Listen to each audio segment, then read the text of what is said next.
Hey up everybody, my name's Jonny Mozza, director of Jonny Mozza's Lessons in Confidence, and today I want to talk to you a little bit about the creative process regarding music and why you should make music for yourself and not necessarily for other people. Now what do I mean by that? Because people say that sort of thing a lot. Oh, you should create for yourself and not worry about the audience's interpretation of it or whatever.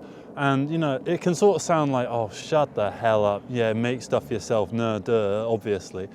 Well, when I say make stuff for yourself, what I kind of mean by that is just make music that aligns with your taste. So whatever your taste is, like for instance, if you make sort of hip hop beats, I imagine that you're someone that likes hip hop in general and you like that kind of sound. If someone's out there making rock music, I imagine that they like to listen to rock music in their spare time. If someone makes EDM, then I think they listen to EDM. Like every artist that I've seen that I know that makes music, they make music that kind of aligns with their own taste, and I encourage you to do the same. Don't go for stuff that's necessarily like what you think others might want from you. Make what you want for yourself, and if other people like it, then they're going to join along with you because they see that you are being yourself and doing your own thing, and that shows a level of confidence in yourself and in your own ability that is quite admirable. I think it's admirable to just be yourself in your creative works and just to do what you feel is right regarding your own music. So with my music, I'm quite into my sort of prog rock sort of stuff. I like my psychedelic rock, my acid rock, and you know, I like stuff along those sort of lines. Like some of my favorite bands are like Camel, King Gizzard, and various stuff like that. I like a bit of Tool as well. So I like these kind of progressive rock things with lots of long songs. And when I got into making music, I was a bit worried about making long songs because it felt a bit egotistical to be a nobody putting out 9, 10, 11-minute songs. That am I expecting the audience to listen to 10 minutes of a nobody? Well, no, I'm not expecting them to listen to 10 minutes of a nobody because I am making these songs for myself and for my own listening pleasure, and that to me is what should come first. It's important to make stuff for yourself first and let the audience join in on you. It's the same sort of way that, for instance, if you're trying to find a relationship, you don't want to be someone that you're not. You want to just be yourself, and if they like that, then you can just carry on being yourself. And that's a way better way of existing and having a relationship. And the same sort of way it works with music. If you just are yourself, you'll find an audience that like the same sort of thing as you, and you'll find like-minded people out there because you're nowhere near as unique as you think you are. At the end of the day, you're not a particularly unique individual. So you can use that to your own advantage and make stuff that is tailored to your interests, to suit your audio sort of musical taste. And then from that, you can use the fact that other people will like the same kind of thing as you to your advantage. So the more you make, the more chances you have of someone latching onto one particular song. That's why I believe in quantity over quality. That's why I believe that you should make as much stuff as possible and ask questions after the fact. I feel like it's important to just try and try and try again, and eventually just keep mining away, and eventually you will strike gold. And as you continue your musical journey of learning instruments and learning different styles and learning different things that and you know, you might do some heavier tracks, you might do some softer tracks, you might do some longer tracks, you might do some shorter tracks, you might do some with vocals, you might do some instrumentals, you might do some with a weird crescendo in it, you might do something with a weird little bossa nova section in it. You might just have some fun with it and just do stuff that fits whatever you like. If you're someone that's like, you know, you have a lot of synthesizers, maybe you make synthwave kind of stuff, you know, you explore the sounds that you enjoy and just do what feels natural to you and just make stuff that feels right for you. Because you'll never be able to be someone that you're not. You can never convincingly be a musician that isn't really you.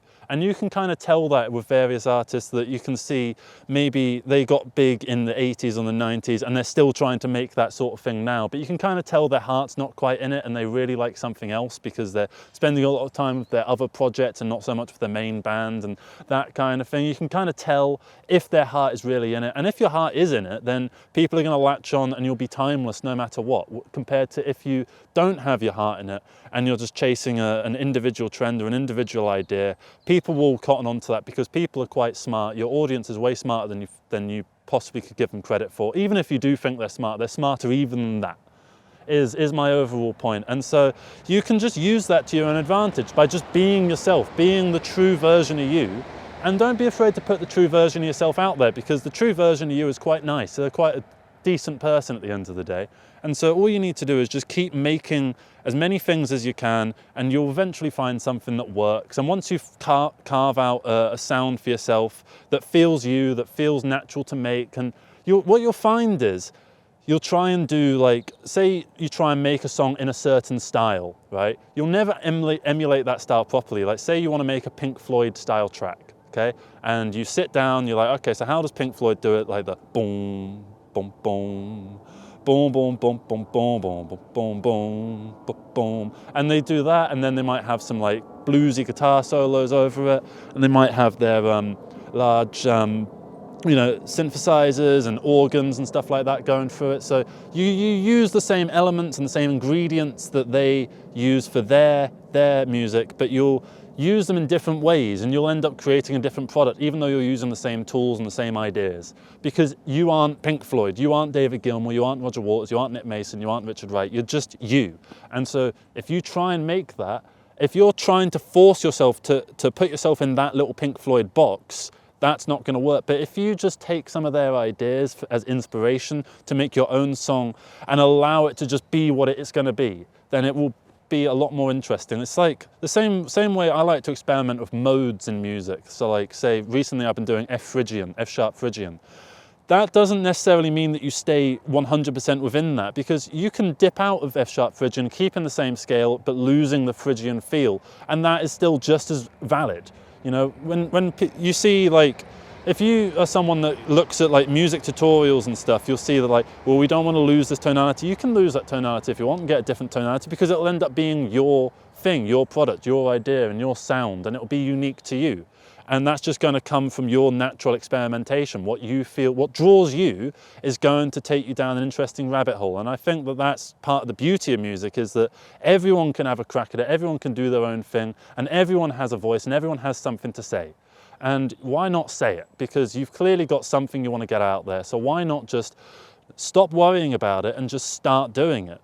Because I think why you want to create isn't necessarily for the popularity or the fame or anything like that. You want to create because you have a thing that you want to say. And if other people can latch onto it, then that's nice. That's nice that they do that. And it's great to be creating and constantly trying to improve yourself and constantly trying to top yourself. But at the same time, don't pressure yourself into trying to top the last thing you did. The newest thing you did doesn't necessarily have to be the best thing you've ever done. It can just be another one, and another one, and another one after that. And eventually you'll find something that is the best thing you ever did, and it'll probably be something that you didn't actually put that much thought or effort into. It's like recently I did an album in a day called 12 Hours of Stubbornness, and there's a waltzy track on it. It's the second track on it's called Look All Around. When I was making it, I thought that was going to be a write-off on the album, but no, it's actually been the one I revisited the most, and it's the one that I like the most, because I tried a weird experiment, and the experiment worked. Not every experiment will work, and that's totally fine. But sometimes something will work, and once it does work, why not just try it again? So I might make another waltzy song at some point, or I might make a bossa nova song at some point, or I might, just try weird things, and see where it takes you, because it will take you somewhere interesting. And the creative journey is unique to all of us, and everyone's journey is unique, and everyone's path to, musical aptitude is different. That's essentially the message that I wanted to get across with this video. So I think that's basically it, is make music for yourself. And this isn't just limited to music. Make books for yourself, or whatever it is you want to make it for yourself primarily. And if what you have to say is interesting, other people will follow along, because you do have something to say. You are an interesting person. You've got something to get out there into the world, and you've clearly got a drive. Otherwise you wouldn't be watching a video like this. So why not just start and not worry about what other people have to say, and just do it for yourself? I made a lot of crap, and I liked it. I liked that crap, no one else liked it, but why should I let that get in my way? So I'm going to keep trying new things, and keep experimenting, keep developing, keep growing as a musician. And eventually I managed to make stuff that other people could relate to and could find some sort of solace in, and that's brilliant. you know, and as time goes on, I'll improve, and eventually the stuff I make now, I'll feel the same way about stuff that I make now that I feel about the stuff that I made 4 years ago, which is that it's completely unlistenable garbage. And that's totally fine, because in a few years from now, I'll have new music that I'll think is the best stuff. And then a few years after that, I'll have new music that I think is the best stuff, and it'll make the stuff that I made in the future look like the stuff that I made 4 years ago, which is complete unlistenable garbage. And that's cool. It's good to keep developing, keep growing, and just doing it for yourself. And that's not a selfish thing. It's not selfish to make stuff for yourself, because, you know, if you have the drive, then why not get in that car, put the key in the ignition, and just go? You know, that's essentially what I wanted to say. And yeah, that's basically the entire point of this video. So thank you so much for watching this. If you have any music that you're trying to work on, please put your ideas for it in the comments below. And if you want to join our email band that I've been setting up, please give me an email at officialmorrisonfilms@gmail.com. So thank you so much. Have a great rest of the day. And I'm just going to wander off and leave you with this shot, because I'll tell you what, I love it. It's the fog. The fog's making it so good, isn't it? Look at that. It looks beautiful in real life. God, it looks pretty decent on the camera as well. Nice. So, yeah, there's one thing here that's about music, and there's one thing here-ish that's about film, and then at the bottom, somewhere around here on the bottom half, that's the subscribe button. So click one of those things. Check out some of the more material that's on the channel, and yeah, have a good rest of the day. Bye-bye. Hey up everybody, my name's Jonny Mozza, director of Jonny Mozza's Lessons in Confidence, and today I want to talk to you a little bit about Christmas. This is Christmas. He's got a little Santa hat on, and he's a little teddy bear sort of thing. So it is Christmas. I know it's not a tree, but he is on a present. So a lot of Christmas throughout the ages has always been about bringing the family together, bringing people together to come and celebrate this one thing. What's so nice about Christmas is the fact that everyone right now has the Christmas spirit going on.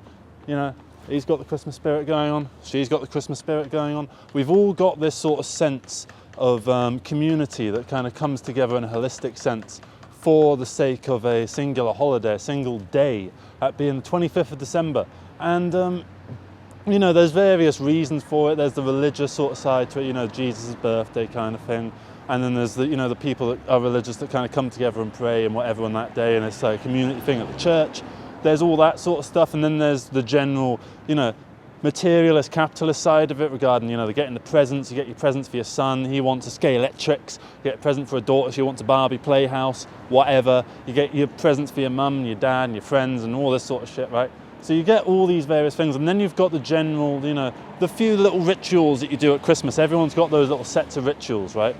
Mine, for instance, when I was a sort of kid, would be you get the stockings, right, and they'd be hung on the fireplace, and then you put it at the end of your bed or whatever, right?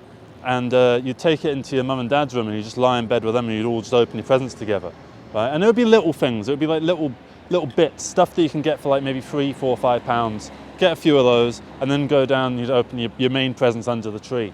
And then, you know, you might have a couple croissants, and you might, you know, have some tea and some coffee and that sort of thing. And it's a good excuse to drink early on in the day.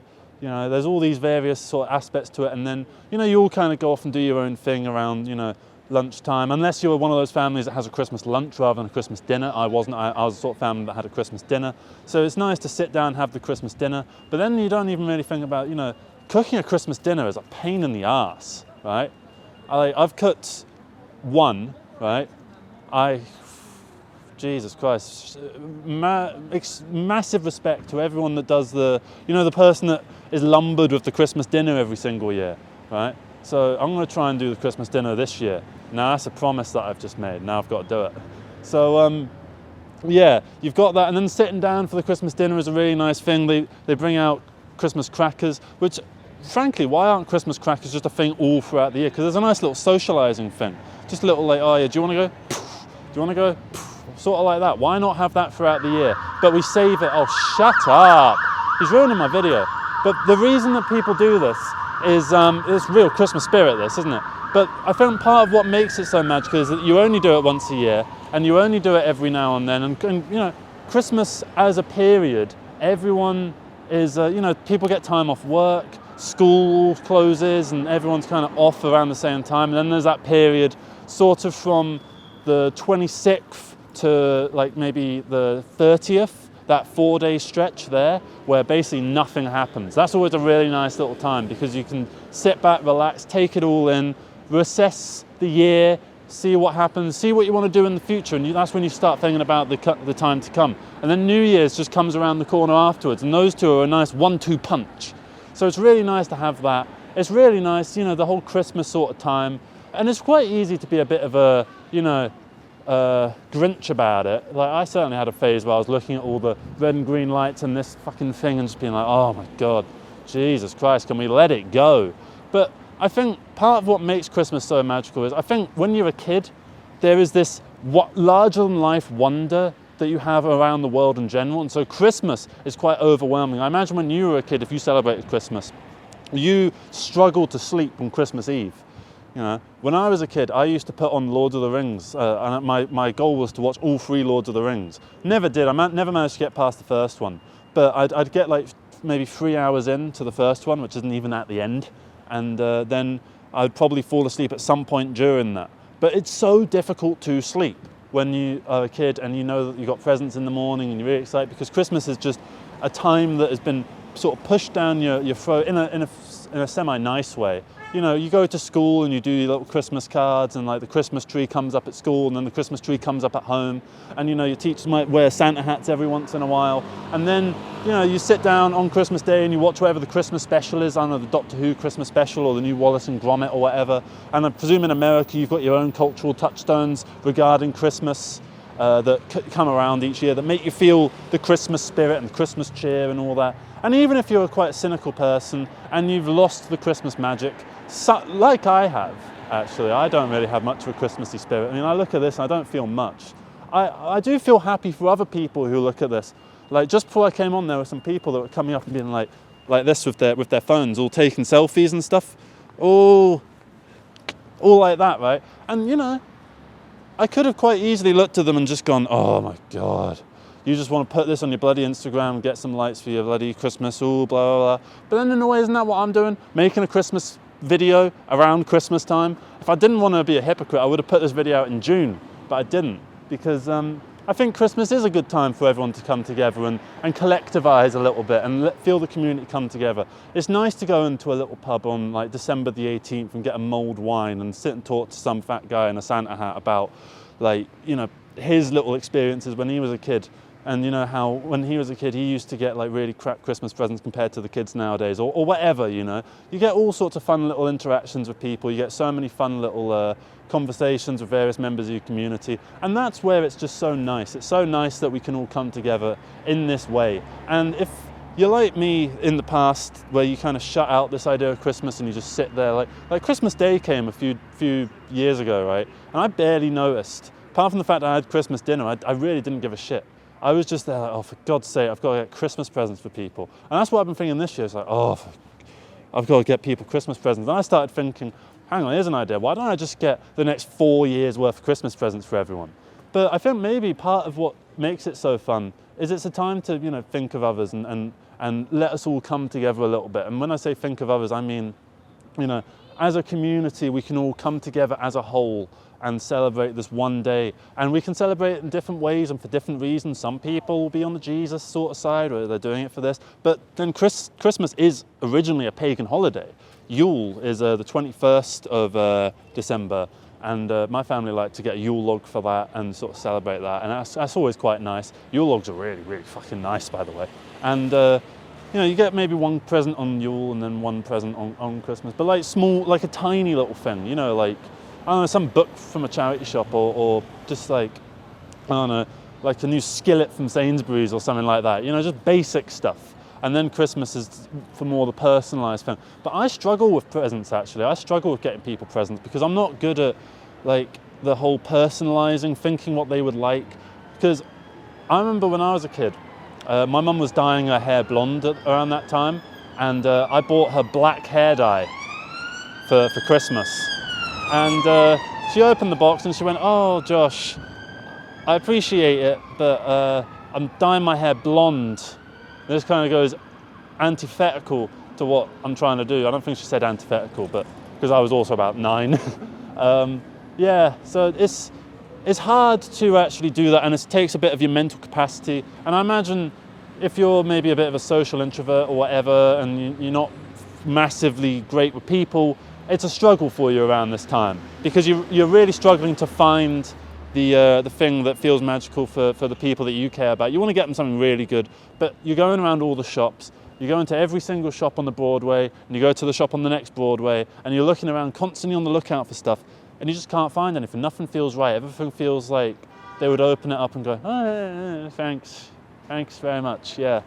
You know, stuff that they feel like they won't care about. And sometimes, like when I was a kid, I had a friend, and me and him for Christmas and birthdays, we had a tenner that we just passed back and forth. I'd give him a tenner for his birthday, he'd give me the tenner back for Christmas, I'd give him the tenner back for his birthday, I'd get the tenner back for Christmas, whatever, that kind of thing, right? And I just went on and on and on, and we just kind of looked at each other one day and was like, should we just stop this? Because this is pointless. And we went, okay, can I have the tenner then?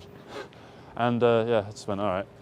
And you know, maybe the presents come into maybe the materialist side of things, because you know, Christmas does come earlier and earlier every year. That's the whole common complaint, is like, oh, it's October the 26th, it should be Halloween presents that are coming out, but we're getting Christmas stuff on the shelves. And it's, I don't know, it's fun to moan about, it's fun to sit down and have a bit of a moan about it, but once you do it more and more and more, you start to wonder, are people doing this in just a jokey way like I am, or are they actually like legitimately pissed off about this issue that doesn't matter? Oh no, there's Christmas stuff in the shop in September. Don't buy it then, right? Every time I go in there, all the aisles are basically full anyway. I don't know why they do it anyway. It doesn't seem like it sells that well. I've seen Easter eggs get sold in January. And the best before date was March. I know Easter sometimes comes in March, but it wasn't this year in particular. So, I don't know. In general with Christmas, I have a bit of a complicated relationship with it, because it is quite nice. It's nice to have a bit of a change from the norm, and it's nice to get weird little things like this pop up, and it's nice to see people in Santa hats and going around and just having a nice jolly time together, and it's nice to feel the merriness and all that. But at the same time, it can be a bit of a stress trying to find the present for everyone, and particularly if you're a parent, I imagine. And you know, doing the Christmas dinner every year, for people that do that, I feel really sorry for people who have to do that, because I've seen it takes fucking ages.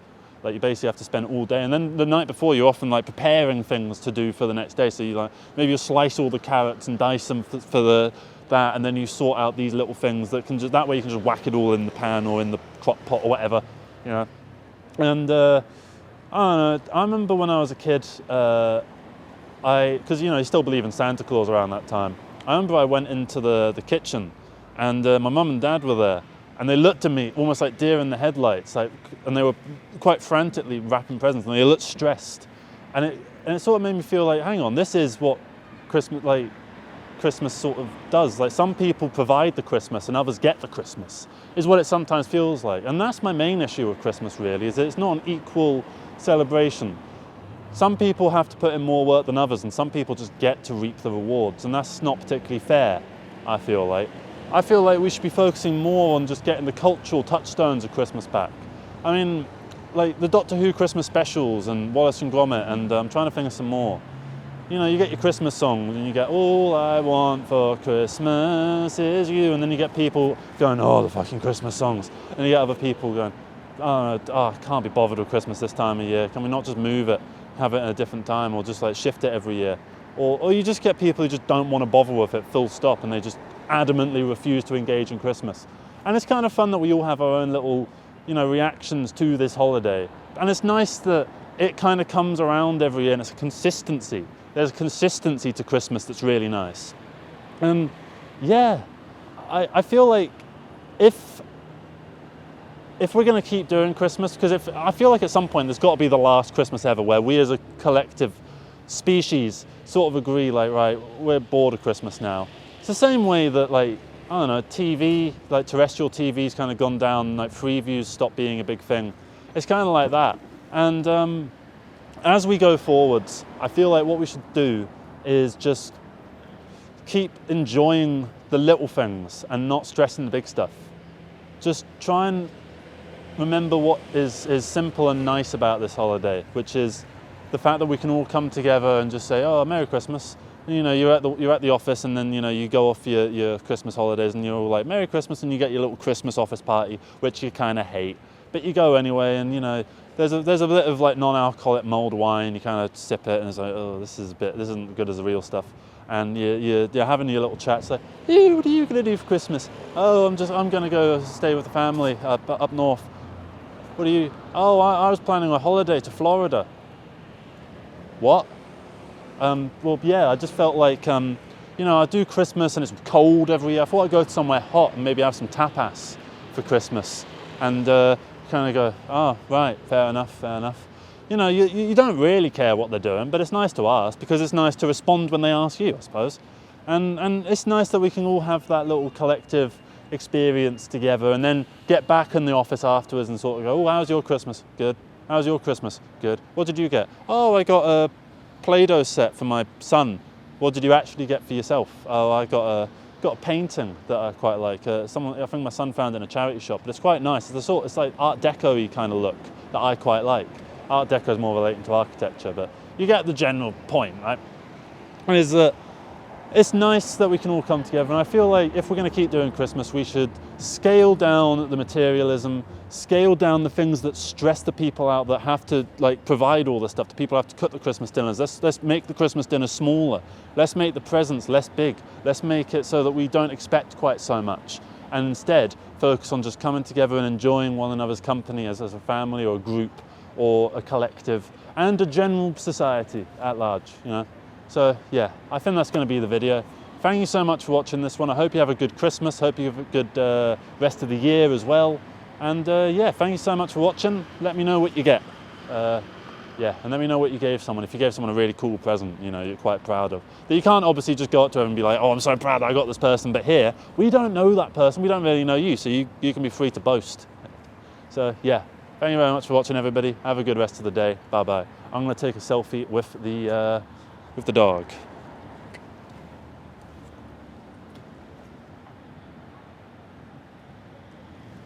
Cool.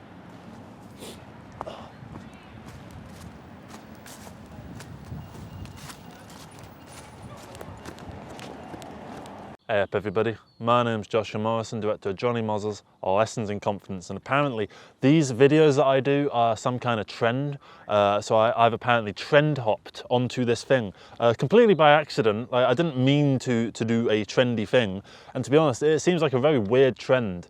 Like, what, people just sitting around in the middle of nowhere just talking to the camera with no jump cuts or anything like that. I know everyone says that about like a new trend. Ooh, it's a bit weird that this trend's going on, but like, this just seems like an interesting one because it doesn't seem like the sort of thing that would be a trend.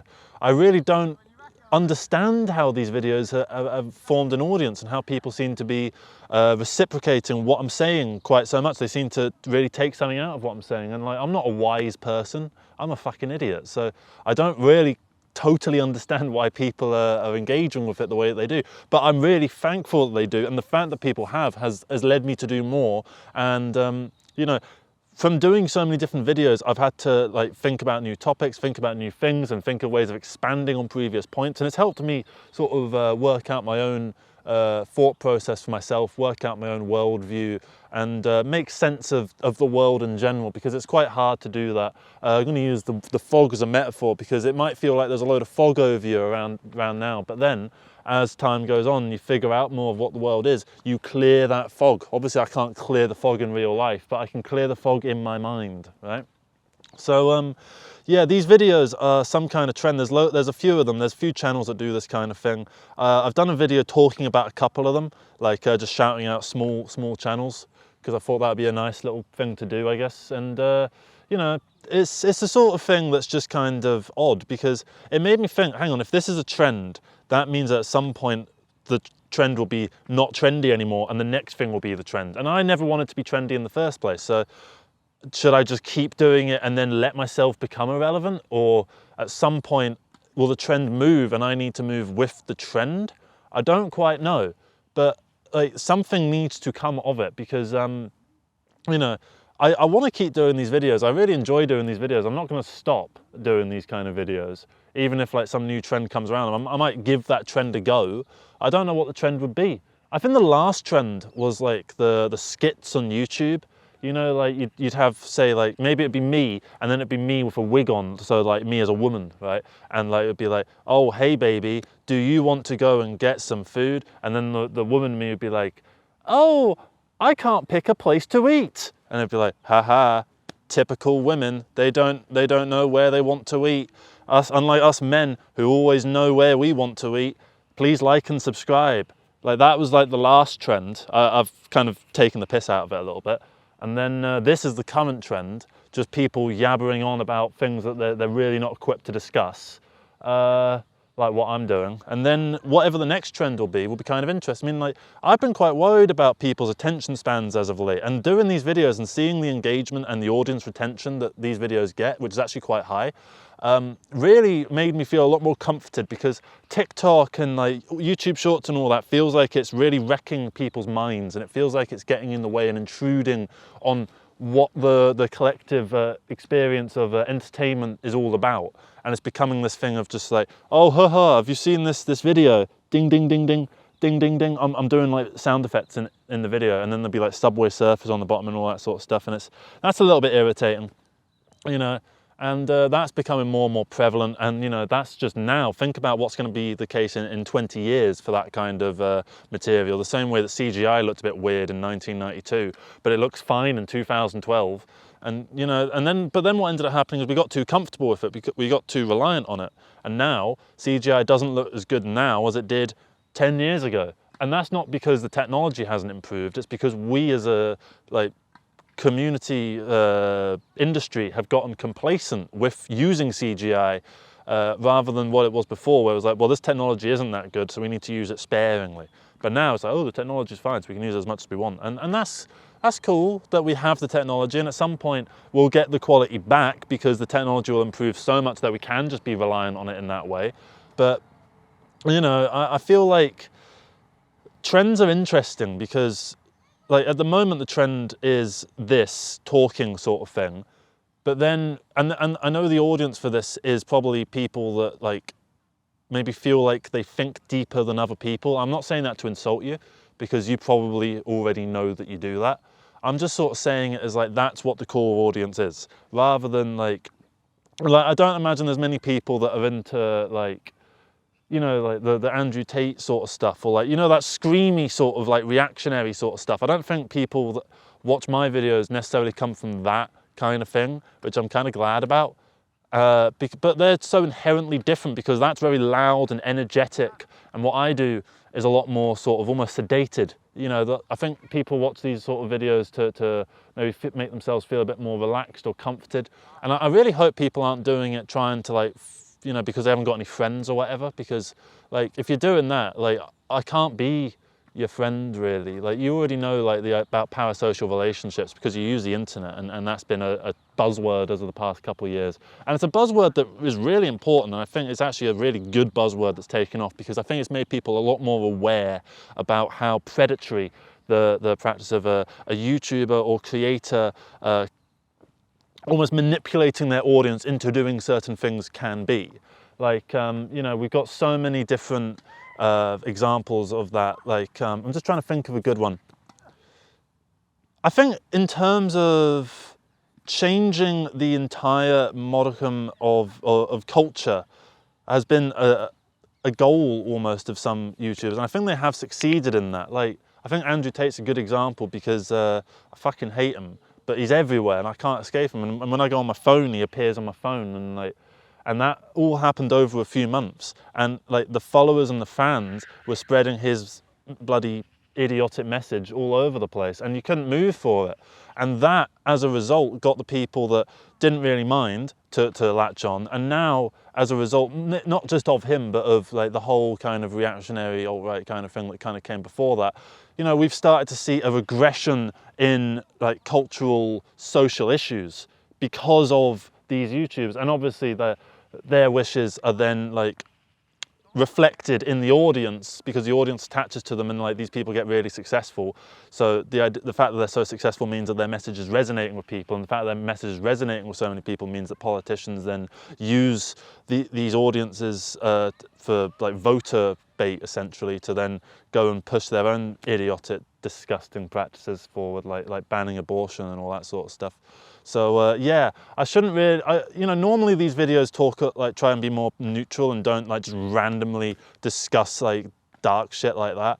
But like this is the thing though, is I feel like it's important to just be yourself and not be someone that isn't you, right? Because that's why these videos I think have taken off, because I am basically just talking the way that I would talk to normal people. Obviously I'm being a bit more presentery about it, but these are my real thoughts, my real opinions, and they're opinions that have been formed based on conversations I've had with my friends and family that have led me to consider a point and then figure out how to verbalize it and then do this. Like, I don't do a script or anything like that. I've got my phone in front of me now, but it's kind of just to see how long the video is going to be, because like if it ends up getting too long, I'll sort of go, right, let's wrap it up. But I noticed that a lot of people are appreciating what I'm doing, and like I get a lot of really pleasant comments, and I feel bad for not responding to all of them. Like, but at the same time, I can't really respond to all of them. Like, I got about 200 while I was asleep. I would still be there responding to all of them. I mean, I'm sure I could copy paste, thank you, thank you, thank you, thank you, but like at that point, you don't really want that. Like, say if I wrote to someone and I really put my passion into it because like I like them, right? And they just said, thank you.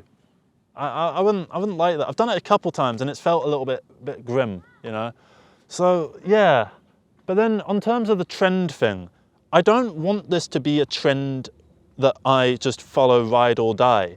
And I don't want to just be the guy that does just these videos, right?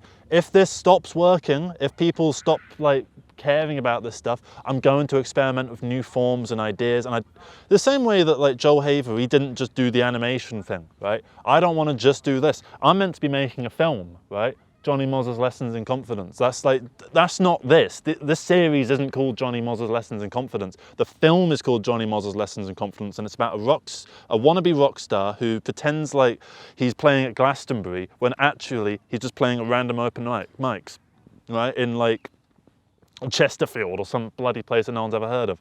So what I want to do is start making that film properly. So I might figure out some way of getting some of these videos and keep doing the videos and stuff like that, because I really enjoy them and I want, you know, this audience to continue to grow, and I want to find more topics to discuss, and I want to raise more discussion, because there's some really fun discussion going on in the comments, which helps me to figure out where I'm right and wrong on certain points, and helps me to figure out various things. Like, it almost is a parasocial relationship, and for now that's a wholesome parasocial relationship, but the more this channel grows, the less wholesome that's going to become, and the more of a problem it's going to become. And I feel like I shouldn't really just like admit that. I probably shouldn't have admitted half the things in this video, and I also shouldn't be doing this meta thing of like, ooh, I shouldn't be doing this. That means that I'm like some kind of, you know, cutting edge kind of guy, you know, who does things that no one else would dare do, which is the impression that doing that sort of thing does. And I don't like all these forms of manipulation that people do.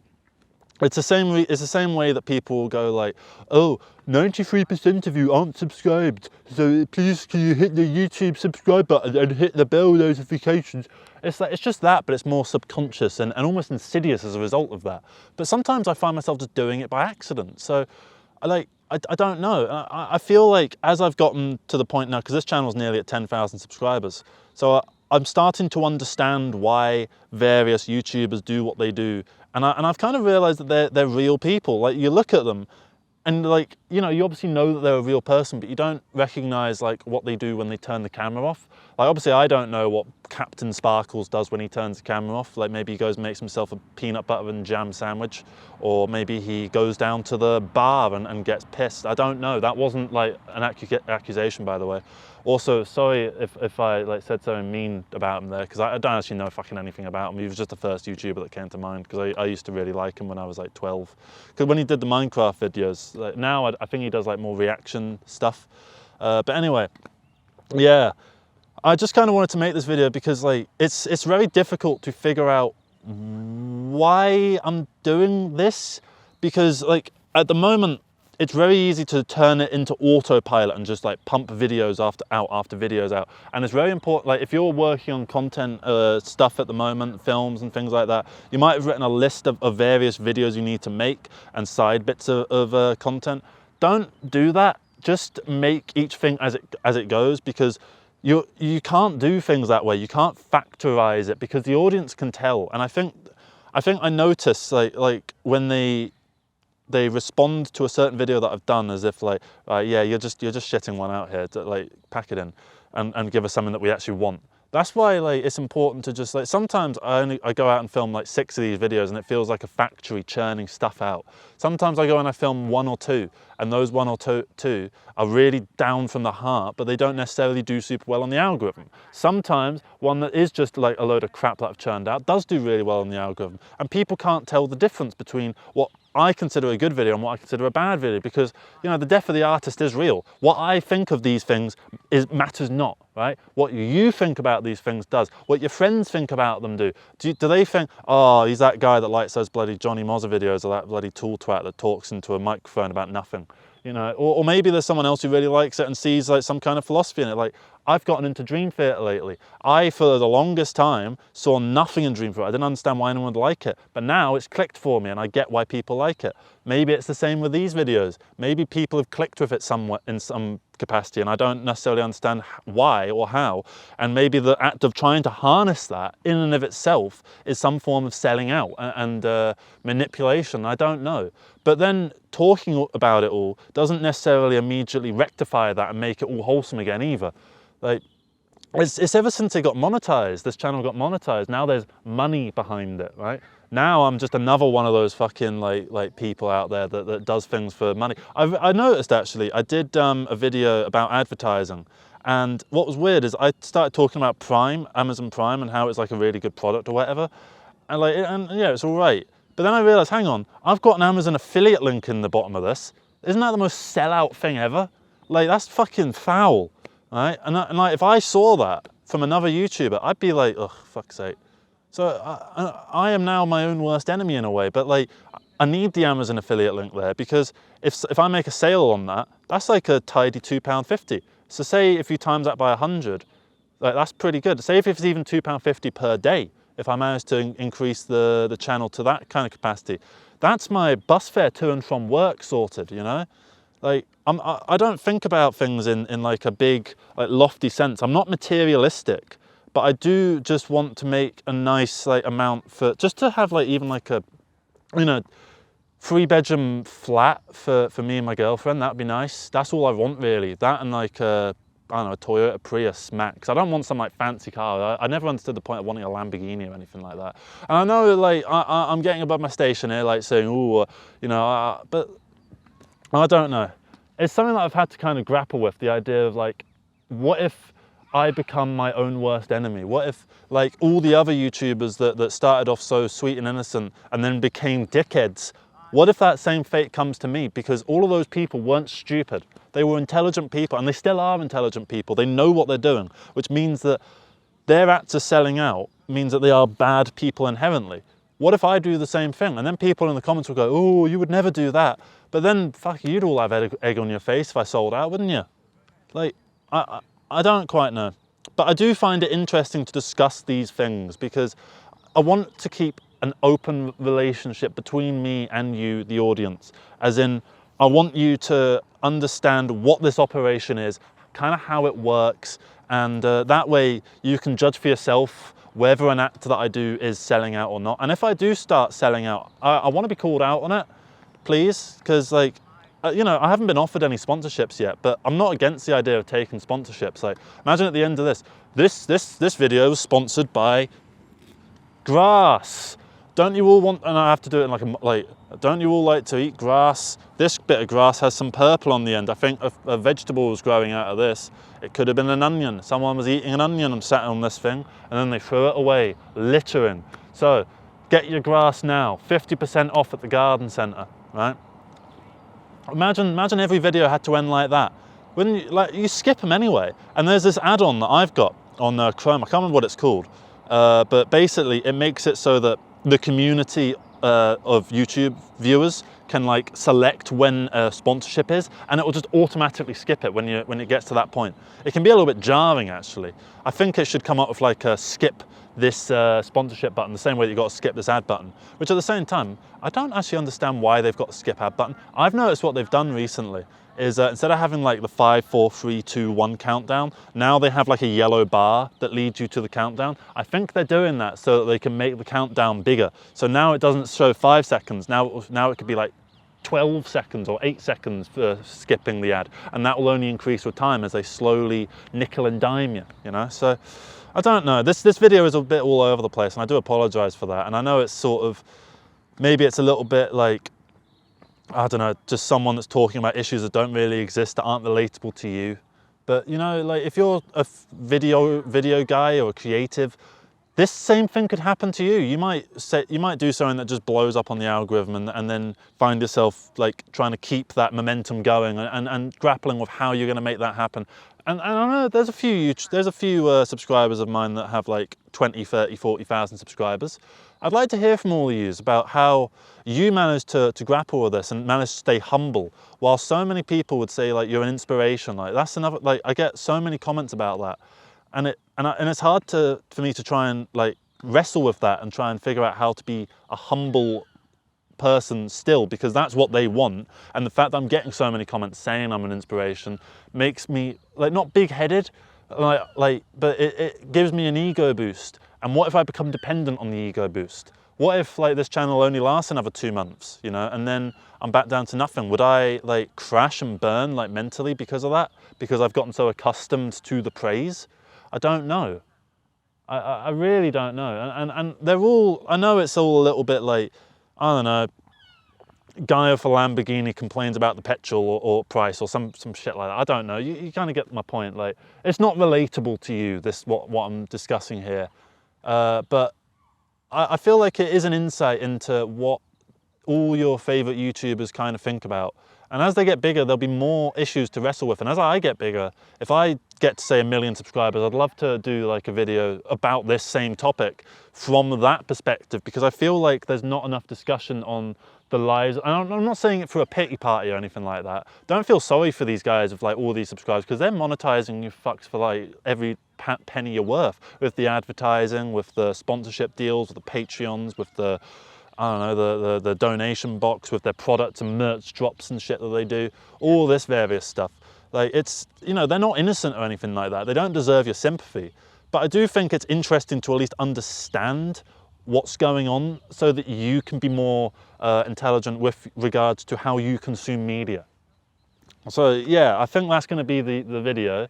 Thank you very much for watching this one and listen to me basically talk about how, like, you know, my first world problems really, well, my 0th world problems at this point. Yeah, so thank you for listening to that. Hope you have a good rest of the day, and I hope you do blow up on the algorithm, because I'm like just a normal guy. Like, I know every YouTuber probably says that, but like, I'm not like anything special, you know. I don't have like friends in high places. I have a friend who has like, who when I met him had 7,000 subscribers. And I had another friend who, when I met him, had 60 subscribers. But then he got big. He didn't get big, but he got like 2 videos that cracked 1 million views, and then he got to like 17,000 subscribers. He's one of my best. They're both actually some of my best mates. But like, they're not like big YouTubers. They don't make like insane levels of money off it or anything. They're not like driving around in like Porsche 911s or anything like that. Yeah, so that's the point I'm making. I'm not like from some like high lofty place. But you know, I don't know. I don't really know. But thank you very much for watching this video. I know it kind of pitted out, whatever the phrase is. Sorry about the constant patting. There's a game of tennis going on over there. I'll rotate the video so you can see. Hang on, let me show you. And we can like close out the video with this. Yeah. So yeah, thank you very much for watching, everybody. Bye. Bye.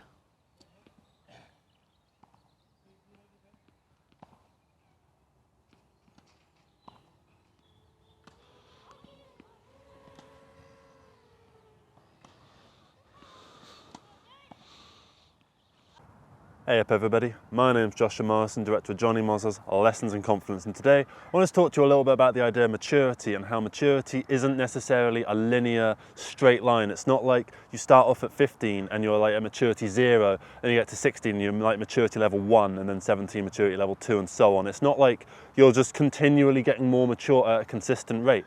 Sometimes you will actually demature, as time goes on. Say if something sort of bad happens to you and your immediate sort of response is to kind of go down in a sort of bad way, and as a result you end up a little bit less mature as a result.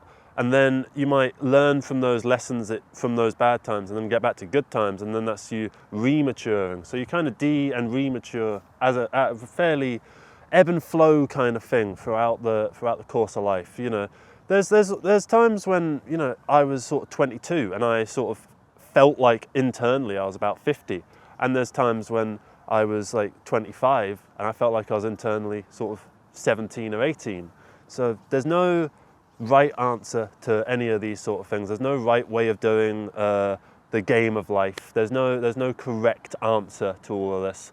You know, some of my favourite people of like the generation above me, before me, spent their 30s just having the time of their lives, acting like total teenagers, and they loved it, and that was the best time of their lives, in their 30s. And some people, they enter their 30s and they start to have a couple kids and they become like the standard sort of parent in their 30s, and that's, all of these answers are totally fine. There's no wrong way of going about life, and anyone who tries to tell you that there is a correct way of doing life and it is like this, they're just wrong, because they don't know you, they don't know the things that are going on inside your brain, inside your heart, and inside your general body. They don't know your development, they don't know your past, and they certainly don't know your future, even though they might try to tell you that they want to give you an idea of like what your future should be.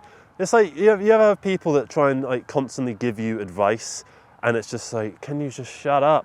Like, I get it, I get that I'm not at the place I want to be right now, but I'm content with myself. So why are you trying to come at me and sort of try and make me feel bad for the place that I'm in now?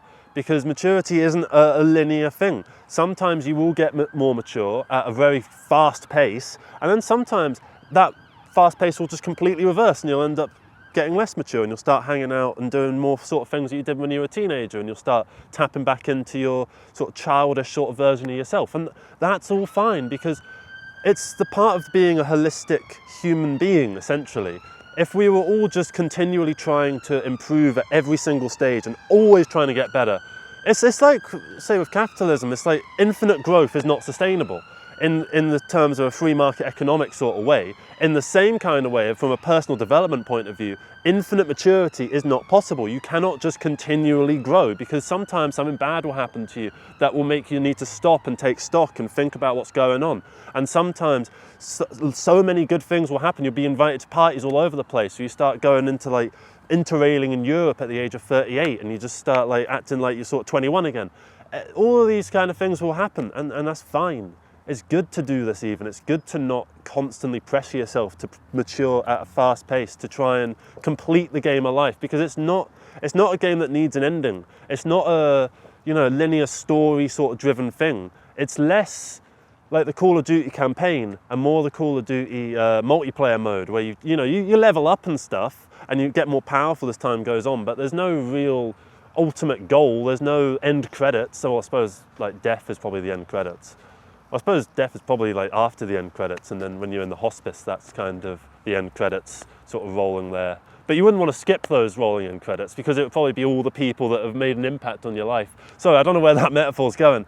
But basically, the point that I am trying to make is that sometimes you might feel like you're going backwards, but you're not. You aren't going backwards, because there's this thing that I remember finding out about. I can't remember what it's called, so I'm going to butcher what this is.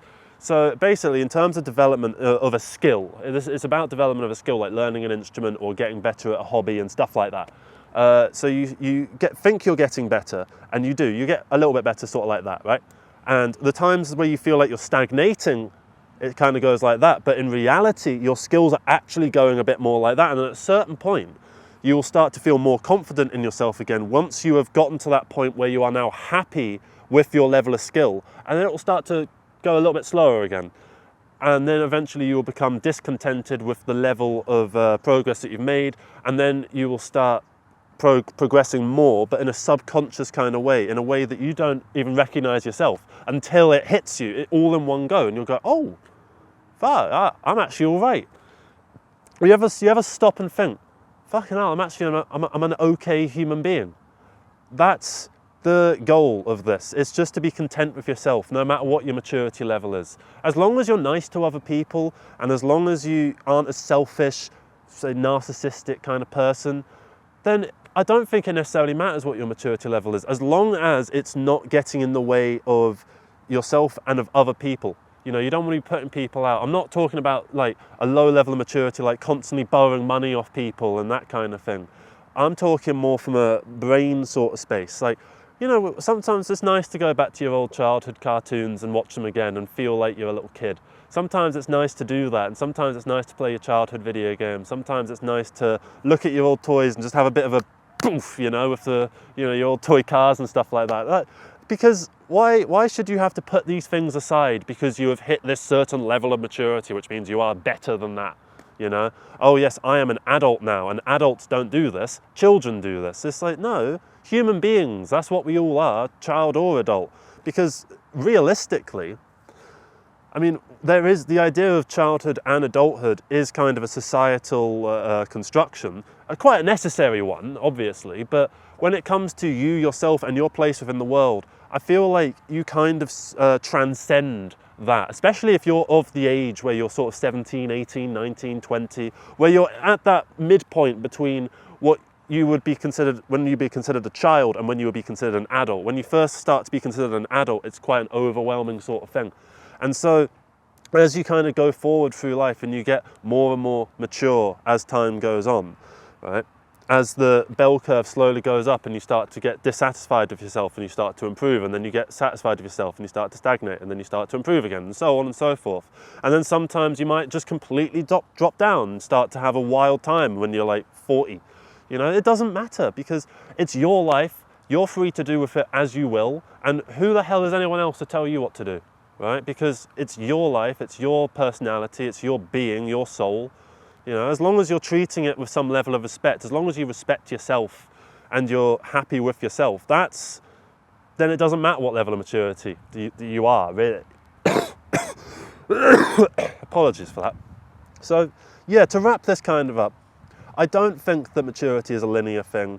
I think that maturity is a mindset that you kind of put on yourself. Sometimes you might feel like you're older than your own age, sometimes you might feel younger than your own age, but it all rounds out, everything rounds itself out, and everything works at the end of the day.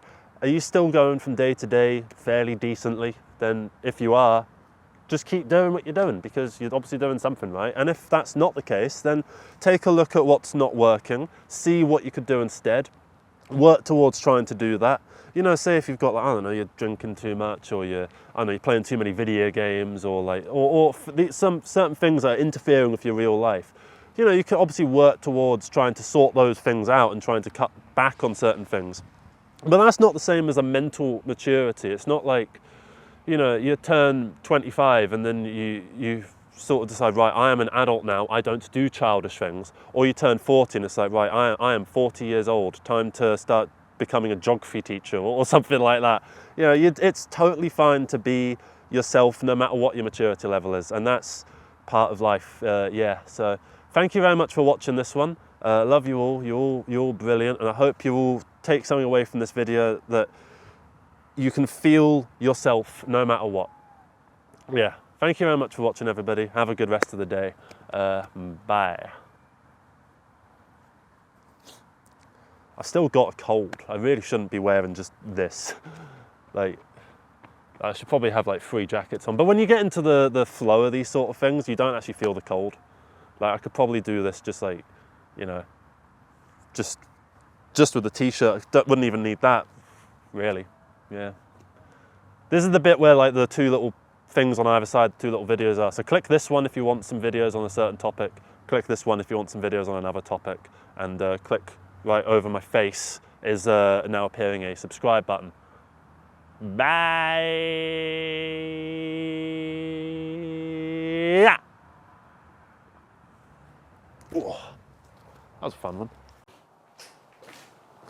Hey up everybody, my name's Jonny Mozza, director of Jonny Mozza's Lessons in Confidence, and today I wanted to talk to you about the idea of a personal brand.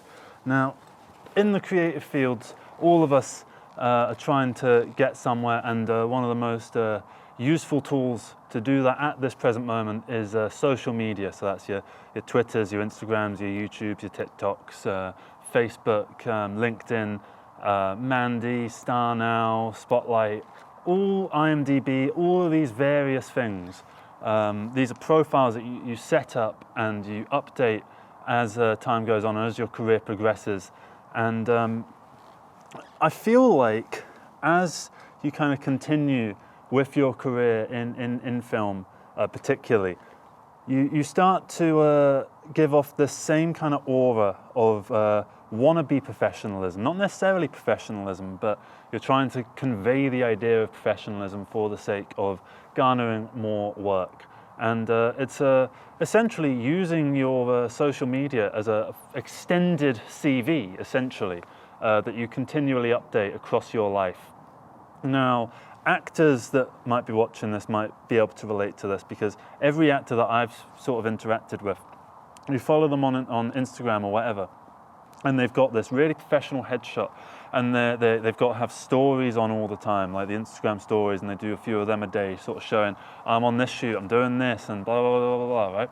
And then you've got all the posts where they've all got the same kind of format, where it's kind of like, so happy to be working on this thing, exclamation mark, I can't wait for this thing to come out, blah, blah, blah, blah.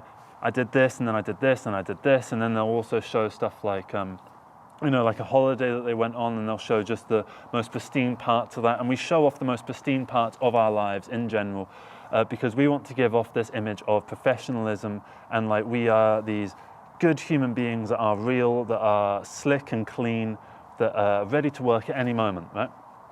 And if you want to break through the industry, if you want to break down the wall between you and the industry at large, this is something that you do need to do, because from my point of view as a casting director, one of the first things that I look at is people's social medias and their YouTubes and their Facebooks and so on. Well, not really Facebook, more Instagram, because Instagrams tend to be public. And, I look at all these things, and I do get impressed by the level of professionalism that is conveyed on these things. So I fall victim to the same commodification of your life. And that's what I do see this as. It's a commodification of your life, because when you actually meet people in real life, you realize that they aren't exactly like how they portray themselves in social media. They are rough around the edges. There are problems with them, and these are problems that you would never show to the rest of the world, because possibly out of a fear of rejection. That's possibly why I have held off on revealing the true version of myself for so long. It's also the idea that maybe your real opinions are things that are wrong and that shouldn't be conveyed, because then you can't get work if you actually have certain opinions. And I don't mean like being cancelled and all that sort of thing. I just mean the general anxiety around putting your true thoughts out there in the world on the internet, as the internet was originally sort of intended to do, because that's what we all want to do. We all want to express ourselves. That's why we entered the creative field. We all want to express the true nature of our beings, right? But we do that via this fake social media presence. And I find that a little bit ironic, actually, in that we are trying to convey professionalism and this slick, clean corporate image, which but at the same time, we're trying to show off that we are this unique specimen that has this interesting voice that others might want to be a part of. And these two things can't really go together. So, my social media, for instance, my main Instagram is @official Morrison Productions, and it's another one of these professional, slick type of Instagrams where you put your latest gigs on there, you put your latest jobs and what you're working on and all that, and you do the same kind of thing where, I've been doing this, oh, I'm so glad to be a part of this, so blah, blah, blah, blah, so grateful and all that sort of stuff. And, I do mean it, but I wouldn't word it like that in real life. I would word things in a different way. I have my own way of saying things, just like everyone has their own way of saying things, but we don't use that way of communication on social media. We all tend to gravitate towards the same slick corporate image, which none of us are deep down, because if that was your true personality, that's not a particularly interesting personality, a type of person to actually be associated with. So I see these people that apply for my casting calls and all that for my various films, and I try and look past the social media to get an idea of what that person is through the mistakes and through the little quirks of how they write and how they frame a shot or an angle or their particular style for their various social medias and their videos and their content, right? So when you're doing this social media thing to try and get into the industry now, we kind of have to not be ourselves. We're told to always just be ourselves and good things will come. But I don't think you can be yourself. I think you've got to be this like manufactured version of yourself that is made to be accessible to the masses and to be accessible to as many professional casting directors and producers and so on as possible. We are trying to create a corporate version of ourselves that does the work, and then we come back and we take the suit off and we become our true selves. So as time goes on, we start to tire of this same corporate image, and we experiment with various stylings, and then maybe months down the line, as we start to apply to a new job, we might go through our social media and look at a post and go, ooh, God, delete that, delete that, hide that. You're astroturfing your true personality because you're taking things that you're no longer proud of and hiding them. Like, there's so many great films that I see on people's show reels, for instance, right? And I go and try and find them, I Google them, and I can't find them anywhere. And they might have an IMDb page or a letterbox page, or they might have a Facebook page that they set up for it, or a YouTube channel or whatever that might have a couple trailers and maybe an interview or that kind of thing. But you can never find the actual film. The film itself tends to be locked behind a Vimeo unlisted video where you have a password that the director or the person that uploaded the video will send you. And then you find the video, you put the password in, and then you can watch the film that way. So we're making all this stuff and we're hiding it from the real world. We're hiding it from everyone. And why do we create?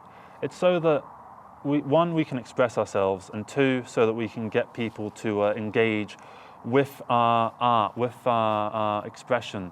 And, we're putting ourselves out there in some various form through the lens of, creative storytelling. And we do that, and it's very satisfying, and I'm very glad to be a part of it. And I think why this channel in particular has been doing quite well in the past couple of weeks is because it's me being myself rather than me astroturfing my own personality to be accessible to as wide an audience as possible. I give my real opinions on the state of things. I give my real opinions on the world, and then you find out that people are kind of on the same wavelength, and that you don't need to hide your opinions because a lot of us tend to agree. As long as you're generally a good person, you can be yourself, and good things will come of it.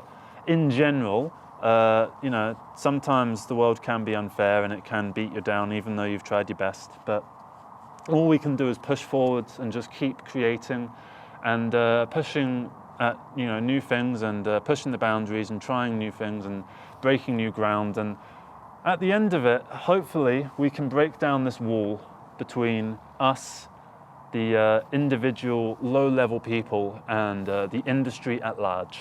And I do feel like we have to commodify our lives now in order to break into the industry. We always had to some degree, but now with the advent of social media, you have to be so on it. You have to look like you are, doing stuff all the time. You have to project this image of success, which was a lot easier to do when you didn't have social media, because all you had to do then was just when you were talking to a producer or whatever, just say what you're doing in that moment. But now you have to be in that mode whenever you log on and whenever you make a post, and whenever you do something, and you have to go into that mindset. Even if you're, say, like just lying in bed and making a new post, you have to enter that mindset in your off time, and you're always on. Like when I do what I do as part of this creative field, I'm always on. It's not like a job where you clock out at the end of the day and you go home and you forget about it. You're always trying to think of stuff. I basically work from the moment I get up and have my breakfast to the moment before I brush my teeth and go to bed. And that's not to say I'm a super busy person, that's not to say I'm a workaholic, that's not to say like I'm the most productive individual out there, but because of the nature of my work, I have to be on it all the time, and we all have to be like that. And that's the only way to actually make something now, is to put out this image of yourself for the sake of the casting directors and the employers. And I feel like the employers, from my point of view as one, we don't really want this to be the case either, but it just is the way that it is, and everyone's accepted the way it is. It's like with Spotlight, for instance. Spotlight came around some point in the last decade, and it started off with a bit of an astroturfing campaign to make Spotlight seem like it's the big, legitimate thing, and you're not a legitimate actor if you're not on Spotlight. And so this message was spread around the industry, at least in the UK, and now casting directors do take Spotlight so seriously, and casting agents will only take actors if they are on Spotlight. So now, because of the advent of social media, now you need to pay, it's £180 a year to be on Spotlight, and then it's another £150 a year to be on Mandy.com. So you have to pay for all of these things, and you have to have them, because you can't do anything without them. And this is the only way that you can get work now. I'd compare it to nurses having to pay for parking at the hospital that they work at. They have to pay for parking. I think it's something like £60 a month, something like that, which comes straight out of their pocket. They have to pay for their own training. They have to pay for all these various things. So just to get work, you have to put the money in. And where are you going to get the money from? Well, you're going to have to get a job, and then you're going to use the job so that you can get more work, and you're just going to work to work, essentially, which for what this is as a filmmaking industry, what is the point of film? It's to show a personal expression of some variety via a community that have come together to make that vision a reality. And with the way that things are now, with social media, at this present day, I'm not particularly satisfied with this level of corporate branding that we have to do in order to make ourselves seem legitimate in the eyes of our employers. So as a casting director and an employer, I would like to say, don't worry so much about your Instagram and like making sure everything is as slick and professional as possible, having all the Instagram stories and having all these followers, because it becomes a rat race that you can completely enter into. And what's more important is the person behind the screen, the person behind the profile, which is what the casting director is trying to find. They're trying to find you. So if you put your real self out there, good things will come. But obviously you do need to astroturf slightly. You can't go out there and just rant about your political beliefs, for instance, because that's a very hot topic. And say if you're a Kamala Harris supporter and you start banging on about Kamala Harris, if your casting director for the job that you want is a Trump supporter, well, you're less likely to get the job, and vice versa. So we have to keep our opinions to ourselves, and we have to hide these things away. And that's something that I hope will change, but I don't think it will. With the continuing division of our society in the political landscape, I think that it's only going to get worse, and it's only going to get harder. And as people get better and better at making these personal brands, the expectations from the employers will tighten, and it will get harder and harder and harder to break down these walls. And I don't really want that to be the case. So whenever I try and be the change that I want, so I try and hire people based on the true version of themselves, rather than the self that they put out there for a corporate image. Also, because it's a lot easier to find your true self on the internet if I Google your name than you might think, because everything that is out there on the internet, and you can find all of it. So, yeah, on that, eerie kind of ending, I can see you. I'm gonna end it there.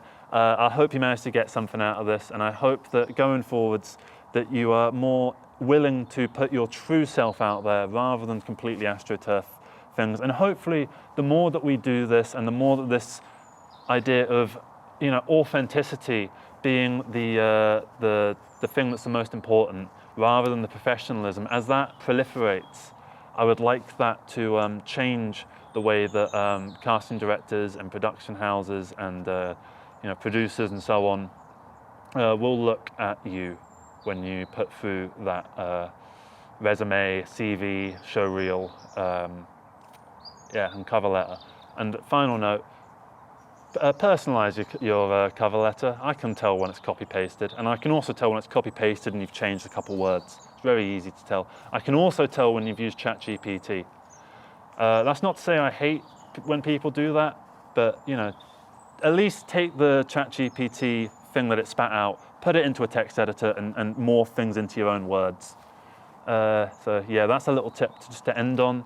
Thank you so much for watching this. And I hope together that we can break through the industry and we can use a sledgehammer and break down the walls of professionalism and start being ourselves in an industry which is meant to be all about personal expression.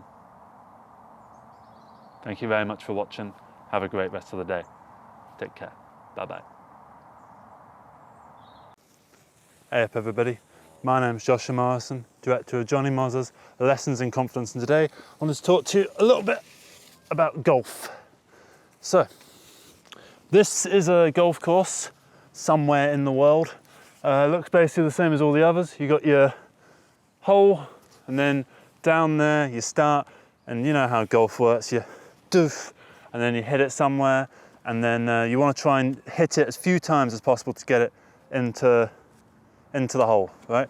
And so, you can get a birdie if you get under par, you can get an eagle if it's double under par, and then, you get +1, +2, +3 if you go over. And it is a fun game. I'm not particularly brilliant at it, but that's not exactly why I dislike it as a whole. I dislike the sheer amount of space that this game takes up. Now, I'm going to cut to various other angles across this video just so that you can get an idea on just how large this field is, and there are 18 of these fields just like this, and then that's just one golf course of the many golf courses in London and then across the UK and across the world. So right here behind me, this is the final hole of the game. This is the 18th hole, and I've only played at this course once. I've played at other courses a bit more. This course is all right. It's a good course. There's nothing wrong with it. But I think the problem is that it's something like 100 acres, probably more than 100 acres in like Zone 4 of London, which, if a house costs, say, £750,000 in this area at this postcode, that would fit onto that green. A whole house would fit onto that green. And if the space just around the green, you combine that's a big garden. So that's a house and a garden just there. Probably 2 or 3 houses in this space that you can see in this shot. And then going down here, you've got probably an entire street's worth of potential houses. And then that's just one hole. And you don't have to build houses. You could build larger community sort of flats or something like that. And, I understand that building flats is seen as like kind of a bad thing. And I agree in the sense that they're not building nice flats and nice places to live and things that just don't bother to fit in with the local architecture. And then they take down local services to actually build these flats. Like, they'll tear down a pub and put up flats. They'll tear down the gym and put up flats. They'll tear down a shopping precinct and put up flats. I don't like that, but I do think that we do need to build more houses. And I think the first subject for, demolition should be this, because golf is a sport that is so excessive in its sheer waste of space. Like, I'm on an active golf course right now, and there is nobody around. There is nobody playing the sport. There is nobody here doing this on this hole. And that's part of why people like it. They like that isolation and all that kind of stuff. And when you're in the middle of nature, when you're in the middle of nowhere, right? That's okay. But if you can hear a train in the background of your golf course, you're too near to civilization, in my opinion. And this should all be something different. Not necessarily infrastructure, not necessarily something urban development, but maybe nature, because this is not nature. This is painted grass, and grass is just death to nature. what can live here? There's no animals that can burrow underneath. There's no flowers and wildlife that can come up. There's this fern, weed sort of thing, and that's about it. There's another one here, which is a slightly different species of it. So that's all you've got. You've got a couple of weeds and you've got grass, and grass is technically a weed, right? And then it's surrounded by just a few trees, right? And then this is a thin layer of trees before you get to something else. Like, it looks like there's a whole forest back there, but there's not. There's maybe 10 layers of trees, and then you get to a train track, and then you've got another 10 layers of trees, and then you've got I think the fifth hole is on the other side there. Something like that. So, you know, it looks very natural, but it isn't. And I think that deception and that lie is part of why I dislike golf so much, because golf gets defended as preserving green space when it's only green because the grass is green, but there isn't actually any nature here. Grass on its own is not nature, the same way that all the lawns of all the suburbs of America aren't nature. What's the biodiversity that can spring up from all that? Where are all the wildflowers? Where are all the various animals? Where is nature in this expanse? I only see endless fields with a few trees in them. I don't see nature. And particularly golf courses as well, another problem that comes into it is, whilst they might be public right-of-ways, and people that run golf courses probably pat themselves on the back and go, oh, aren't we so giving? We let people walk through our endless abyss of fucking grass. You walk through, and you kind of, I at least, whenever I'm walking through a golf course, I'm always on edge, and I'm always sort of looking over my shoulder, because I don't want to get hit in the head with a golf ball. I got hit in the face, right in the nose of a cricket ball. I think it wasn't a real cricket ball. I was in year 6, we weren't using real cricket balls. I think we were using like some like training version of a ball that was a lot softer, but still it fucking hurt. And a golf ball at that distance could possibly put you in a coma or kill you, which I don't particularly want to happen. I don't really want that to happen. So, you know, why do we have these through roads of potential danger? Well, it's so that people who can pay £1,600 per year for a membership can come along and get away from all the peasants and just hit a ball about. And if they want to do that, that's cool. But I don't think that they should be taking up 100 acres to do it. This is why I propose, instead of having so many golf courses, take every golf course, put in a really nice miniature golf spot at the 18th hole, make it quite a large miniature golf course with some really fun obstacles and stuff like that, okay? And then use the other 17 holes or the other 8 holes if it's 9-hole golf. Use that for something. Maybe turn it into some kind of nature reserve, or maybe turn it into like some urban development, you know, a shopping precinct, or hell, even flats. I feel like flats here would give you so much more in the way of potential, because, you know, what's here for me now? A walk through a field, which, you know, it's not like it's a natural field, it's just grass that's been put there, and it gets cut so regularly. And then what else have you got? You've got that's literally it, you know. What else is there to say about this particular spot? It's not nature, and I love nature, and this is not it, right? So at least with a block of flats, you could find your best friend in a block of flats, and then you go in there, you have that connection with that person, that you go to that flat to see that person at their house, you know? So that there's actually some kind of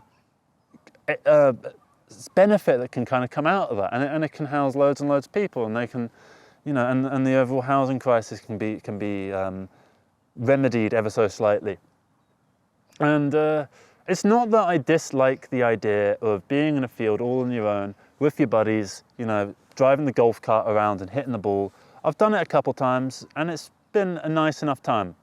It hasn't been anything like amazing, it didn't change my life, but I can understand why it could for some people. And to those people, I don't know what I would say, because they're probably very annoyed at this video. This video is probably going to get quite a high dislike ratio, which I'm cool with, I've accepted, because I'm not out here to try and chase the approval of others. I'm here just to give my thoughts, and my thought is that I don't like golf courses. I'm just not a fan, and that's kind of the end of the video, really, I suppose. If you liked it, let me know why. If you didn't, let me know why. Particularly if you didn't like it, let me know why. Any points that you disagree with or any benefits to the local community that I have maybe not considered, please let me know. Because this is all about starting a dialogue, not about me trying to preach to you and trying to turn your opinion around and for you to suddenly go off and start parroting what I'm saying. I don't want that. I want instead to just have a discussion about the nature of golf courses and why they're here and what we should do about them. And yeah, what's your thoughts on golf courses? Do you like them? Do you not like them? Do you think they should be turned into miniature golf courses like I think, and then use the rest of it for either a natural nature reserve or some kind of urban development, depending on the circumstances of that specific area? Yeah, let me know. Let me know what you think, because yeah, it's all about the community, and I feel like golf doesn't have much to offer the general public in terms of community. I feel like it has very little to offer because it's kind of a sport just for the rich to kind of go around, and that's kind of how I see it. Like whenever I played golf, it kind of set me back. Like, I mean, how much with the golf? I got lucky because I managed to get the golf clubs cheap on Facebook Marketplace. And even then they were like 30 quid. And then all my friends had to get golf clubs. So we didn't do that in the end. We just shared a set of golf clubs because what's the point otherwise? We didn't actually have a golf cart. We just walked everywhere, which was fine. And yeah, it probably took, I don't know how long, it took a few hours. Just drinking a few beers and just going around having a laugh. Hitting the ball, going, whoa, yeah, or, oh, no, and then seeing their reaction, I was like, oh man, damn it, you know, like all that was all quite fun. I do get that, and it's not that I didn't have fun when I played golf, and I think the fact that I'm crap at golf, I don't want that to impact what I'm trying to say overall from a top-down societal point of view about golf in general, because I don't think these same criticisms can be applied to other sports like football or hockey or basketball or whatever, right? I think golf is unique in that it takes up so much space, and I think it takes up too much space, and that's basically it. That's basically what I have to say. Thank you so much for watching this. Have a great day. Take care, everybody. I am gonna try and clean my footprints, so because yeah, I am trying to be respectful to the land and all that. So basically, you just kind of got to follow yourself like this, right?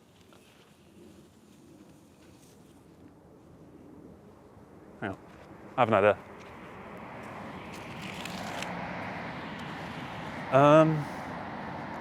So you kind of do that.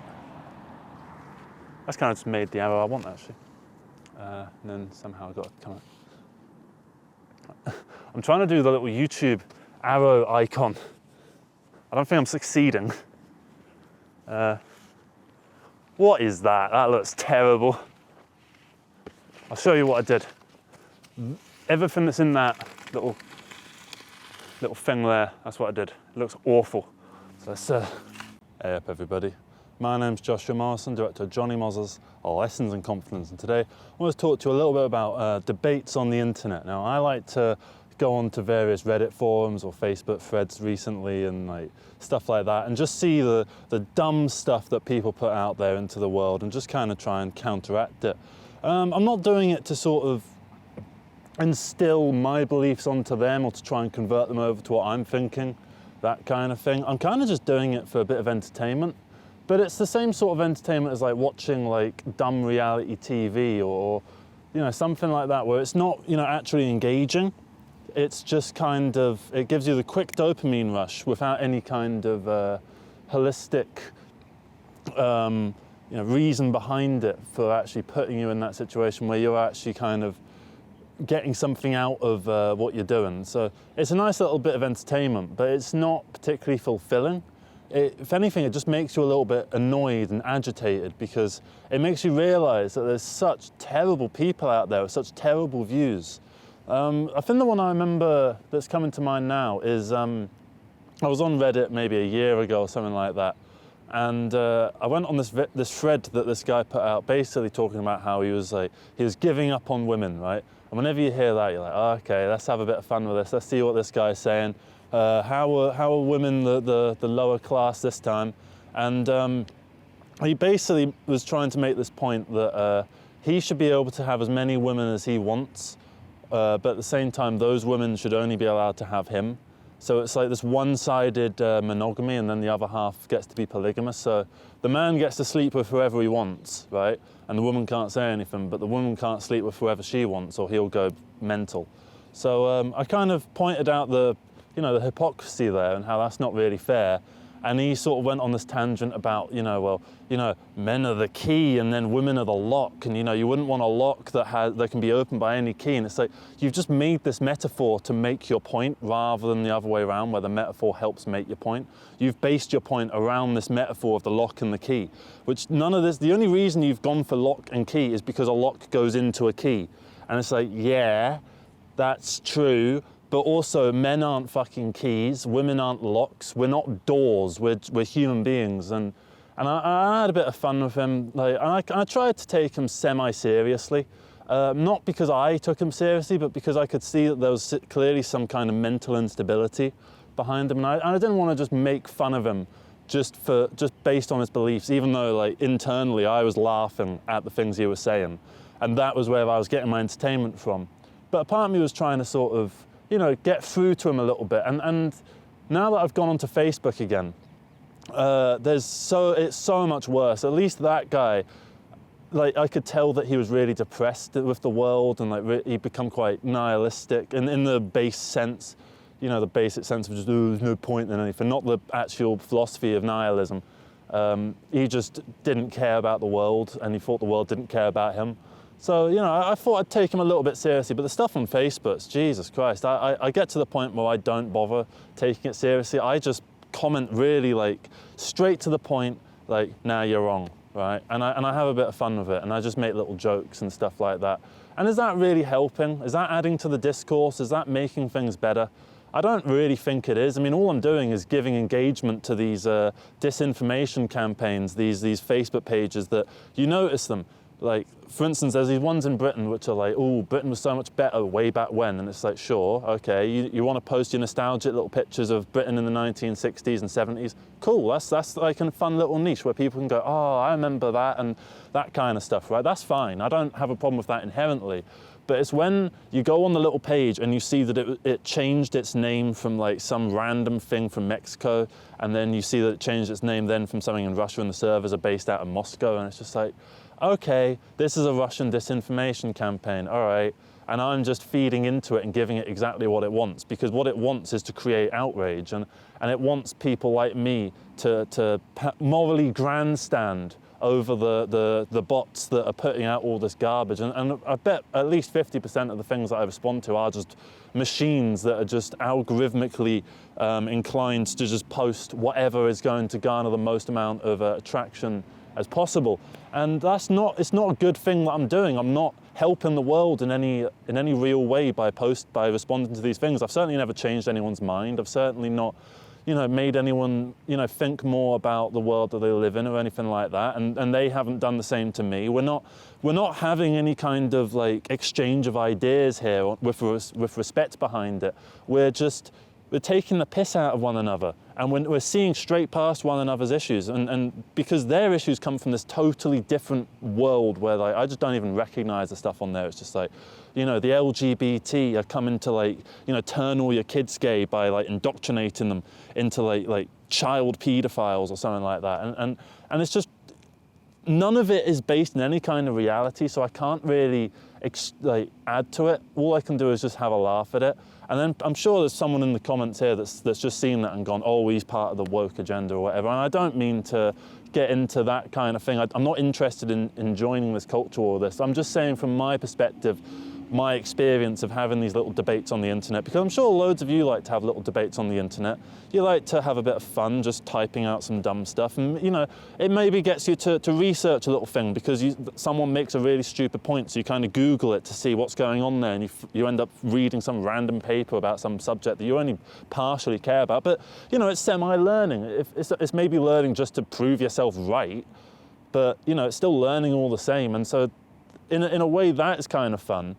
But I think we need a space to have these debates where we can tell that the other person is real and they're coming from a place of goodwill and good faith, and we can exchange ideas in a fair sort of way where we can acknowledge one another's grievances whilst pointing out flaws in their arguments. Because like, I'm not a perfect individual, my arguments are often flawed.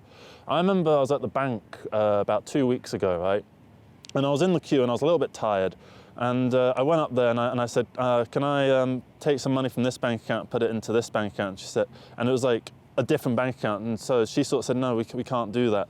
We can't do that. And then I got and sat down and I realized I was totally in the wrong because I'd said the things in the wrong order and she was confused and I was getting annoyed at her because I was wrong and she was confused by what I was saying. And so I just kept trying to reiterate what I was saying and I was getting really like quite agitated. And I thought that was quite a good metaphor for what basically happens with all this debating on the internet. Someone is wrong, but they have convinced themselves that they're right. And whenever someone tries to point out that they're wrong, that is taken as an attack. And so you end up rooting yourself deeper and deeper into the issue. And it was only when I really sat down and thought about it, I was like, shit, I was completely in the wrong.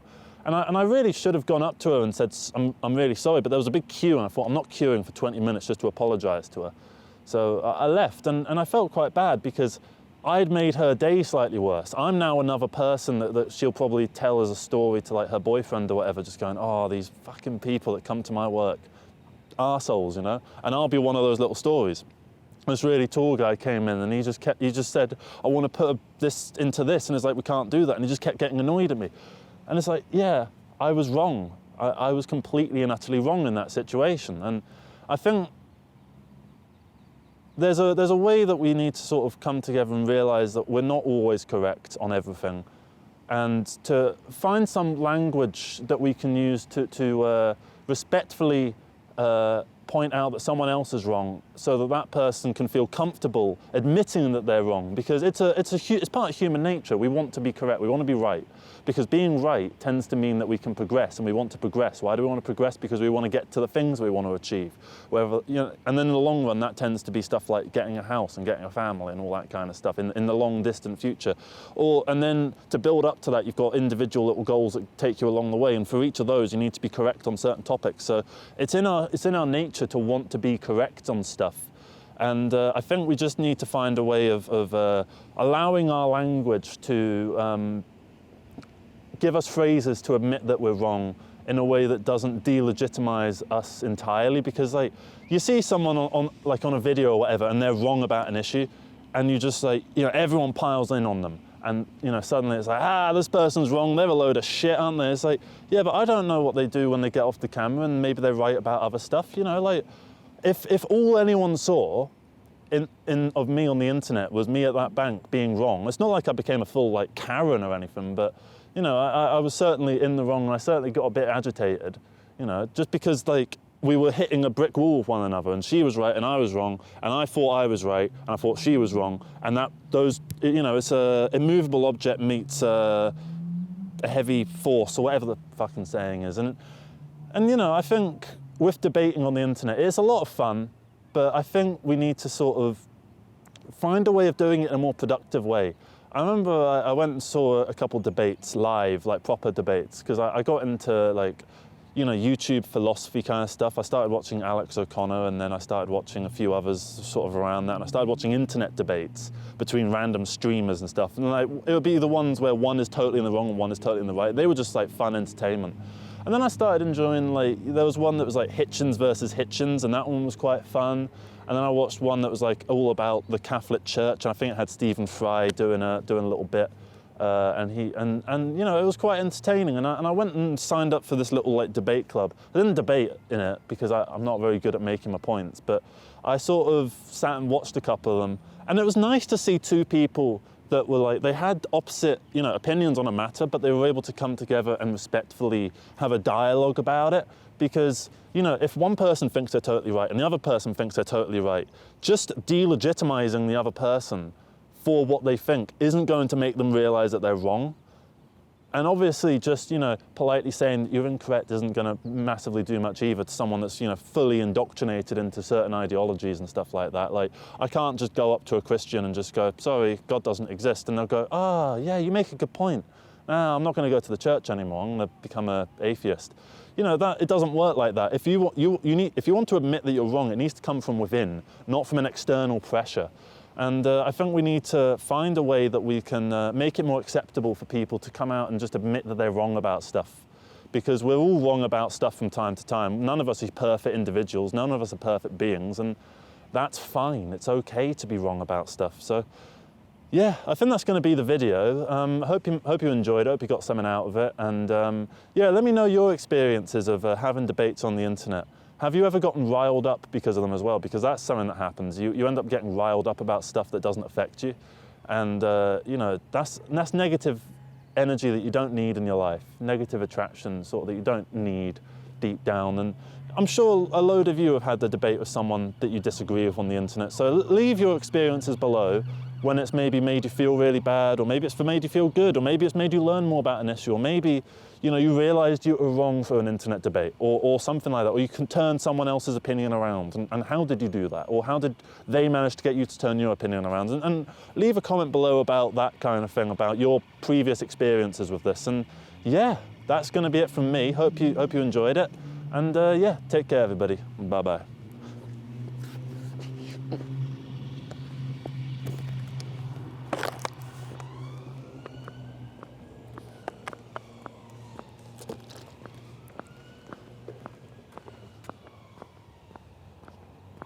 Hey up everybody, my name's Joshua Morrison, director of Jonny Mozza's Lessons in Confidence. Today I want to talk to you a little bit about anxieties in the brain and so on, because I think we've all had that sort of thing where, you know, anxiety is the basic idea of just overly worrying about stuff that doesn't really matter. Pretty much that's what anxiety is. And there's anxiety disorder, and that's a whole other realm of conversation. That's not exactly what I'm talking about. I'm talking about just the general idea of an anxiety, because you don't need to have anxiety disorder to have some odd bit of anxiety every now and then, right? So I'll give you a good example.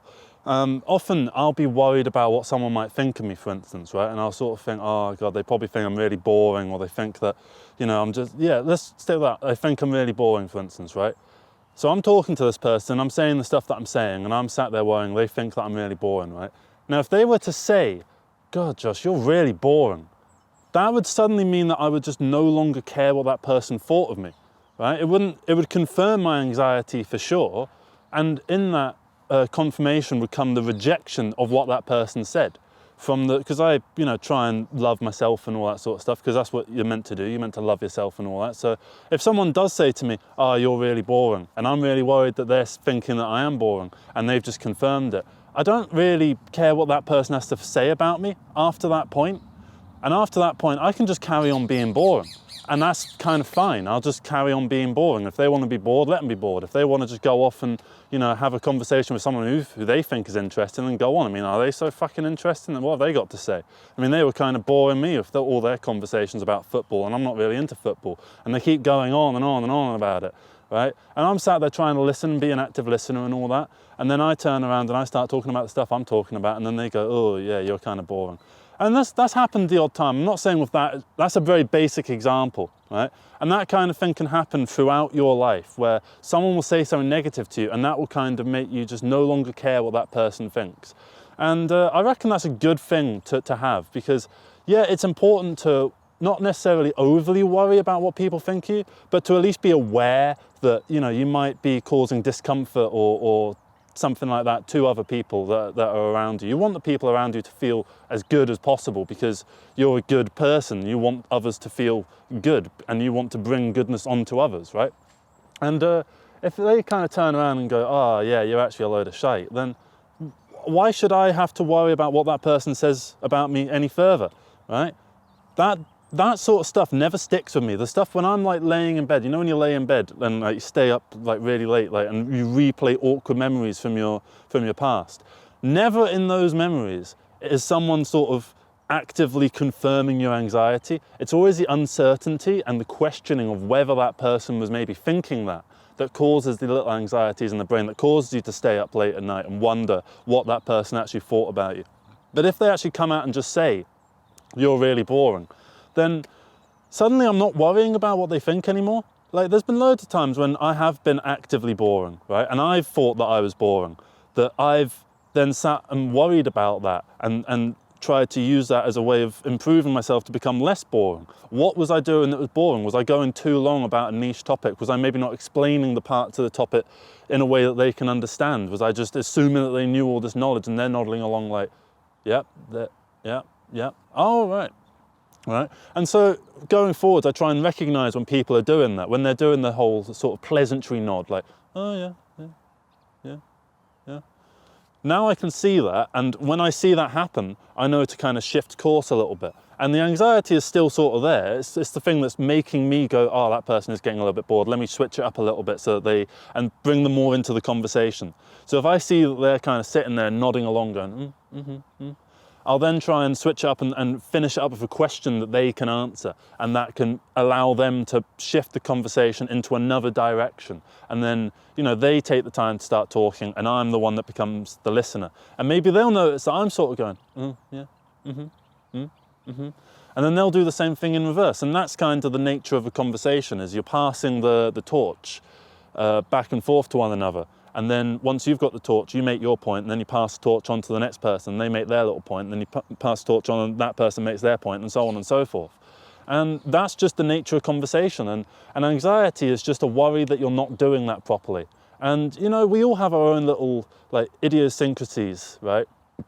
The little things that make us us, right? And sometimes you will be, you will meet a person, and you'll have an instant negative opinion of them. And maybe they'll go off and they'll notice that maybe you looked like you had a negative opinion on them, and they'll stay up late at night. And maybe you worrying about your little facial reactions there will make you stay up at night by proxy. But that's just you worrying about what you think that person might be worrying about, whereas that person might not have been thinking about that in the slightest. It's generally the most simple, say if you text someone, right, and they see your message, it's seen, right, but they don't respond to it. It's and it goes on for a few hours, and you might sort of think, oh God, what did I say wrong? Did I fuck something up there? And then maybe a day goes past, and you're like, fucking hell, I really fucked that. Oh no. But, they were probably just busy, or they probably, they haven't thought about it. They're not actively going around thinking, oh, that person that texted me is such an arsehole, they're such a twat. And if they were thinking that, right, then they're not someone that you want to be around. And if they told that to you, then all they've done is they've let you go, and they've set you free. And that's a good thing. It's good to recognize who you are, what works well for you, what kind of people work for you, and what kind of people don't work for you. Because some people you're just naturally incompatible with, and some people you're just naturally compatible with. All of my friends all fall within the same sort of thing. They've all got so many differences around them, but they're all semi-similar in a way that they can connect with me and I can connect with them. And I would never become friends with someone who, or more than acquaintances with someone where I can't have that, where I feel like I'm on edge the entire time. They're all people that make me feel like I can be myself. And that's what you want in friends. And you want to be able to just be yourself and not worry about what others think of you. And if you are sat there worrying about what they think of you, then try and reduce your time around that person, because they're not helping you to develop and become the full person that you want to be. And yeah, that's pretty much it. That's the core message of the video, is just don't worry so much about the little anxieties in your brain, because if they were to be actualized, then the action that you should take amongst that is to push that person away from you because they're not helping you. Or if you were completely in the wrong, then it allows you to see a reflection of yourself in the mirror and go, right, I do have some things I need to work on here. Maybe I am a bit boring. How can I work on becoming less boring? Maybe I go on too long. Maybe I ramble too much about certain things, and I go on little tangents that don't quite matter to the story I'm actually telling. That kind of thing. And that can allow you to sort of improve yourself. So no matter what happens from these anxieties that cause you so much discomfort, can come either self-improvement, or you can get rid of someone that has been kind of causing you to feel a bit shit anyway. So either way, you will feel better as a result of seeing the consequences of your anxieties. So your anxieties are there for a reason. And again, I am not referring to anxiety disorder with this, because that's a whole other conversation. I don't think I have anxiety disorder, so I wouldn't want to comment on that in particular. I'm just saying anxiety as a general word to indicate, when you overthink something that you thought was embarrassing that you did in the past, you're like, oh God, I was such a twat at that point. Fucking hell, how could I have been such a twat? The stuff that keeps you up late at night wondering whether you did the right thing or the wrong thing. And whether you did the right or the wrong thing, all that matters is that you can learn from this experience, whether it's either you did the right thing and you can do more of that in the future, or you did the wrong thing and you can do less of that in the future. So that's just it. Just figure out what you need to do more of and what you need to do less of. So please leave your comments below about what you think of this topic. What's a moment that you thought was really embarrassing to yourself, where you thought that you really fucked off someone, right, and just made them really annoyed at you? And like it sort of stayed with you and kept you up late at night. How did you deal with that? What did you do to kind of make yourself feel better? And did that work? Did whatever action that you took to avoid that kind of thing happening in the future, did that play out, or did you end up repeating the same mistake? And if you did it happen in a different way? Did the mistake get repeated in a different way? Because even though you repeat the same mistake, it's obviously not literally the same mistake. It's just the same kind of situation. And you know, it's the same way like you play a video game, right, and you're trying to beat the boss of the level, right? You might have to fight it a few times to figure out its patterns, to figure out like the maneuvers that the boss sort of takes, and then you can figure out those patterns and then, you know, do a little barrel roll and then swoosh like that. I'm thinking Dark Souls in particular, but any video game really, it's just a metaphor, isn't it? So yeah, hope you have a good rest of the day. If you've just recently felt embarrassed by something that you've done, let us know what that was, because you know, we're all open here. It's a safe little space, this, where we can, you know, be free to discuss our problems and the things that we do wrong. Like, I'm certainly not a perfect fucking specimen, and neither are you. And we shouldn't expect ourselves to be, and we shouldn't try and project this image of perfection, because none of us are perfect. And if we were, it would be a boring fucking world, wouldn't it? Because then everyone would just go around doing the right thing all the time. So yeah, that's about it from me. Hope you have a good rest of the day. Love you all, and take care, everybody. Bye-bye.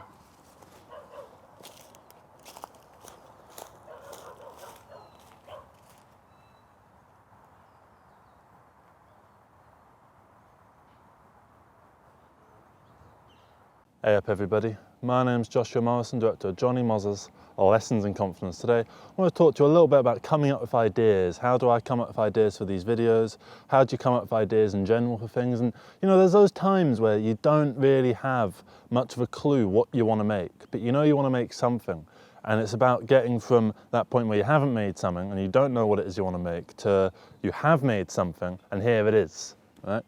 So that's the thing I like about doing these videos, is that they're very quick, they're very sort of stream of conscious, they're very, whatever I'm thinking on the day is kind of what the video will be. So if I'm in a good mood, then that will be what the video is. If I'm in a bad mood, then that will kind of be what the video is. And now there's like 200 plus videos just like this, where I go to various little places and I talk about, you know, various things. Sometimes I'm in more of a motivational mood. Sometimes I'm in a mood where I just want to have a bit of a moan. Sometimes I want to get into some nitty-gritty of some issue, you know.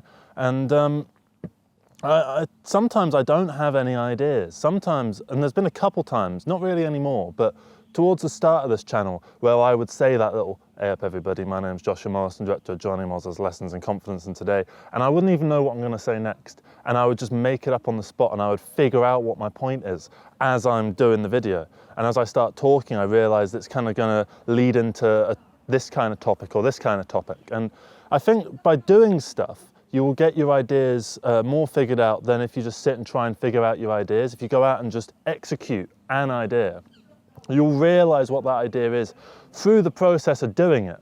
And then once you have done it, you'll be able to look back and go, I did this right, but I did that wrong. And there's a lot of stuff that's quite good in here, but there's this little issue that's just kind of here. And there's a lot of good things that can come out of the spur of the moment, as it were. There's a lot of good things that can just come out of just beginning without an idea and then just seeing what comes of it. And then taking a look at the finished product and going, that's what I was going for. And it turns out to be a lot more cohesive than you might think going into it, especially as you do more and more of them.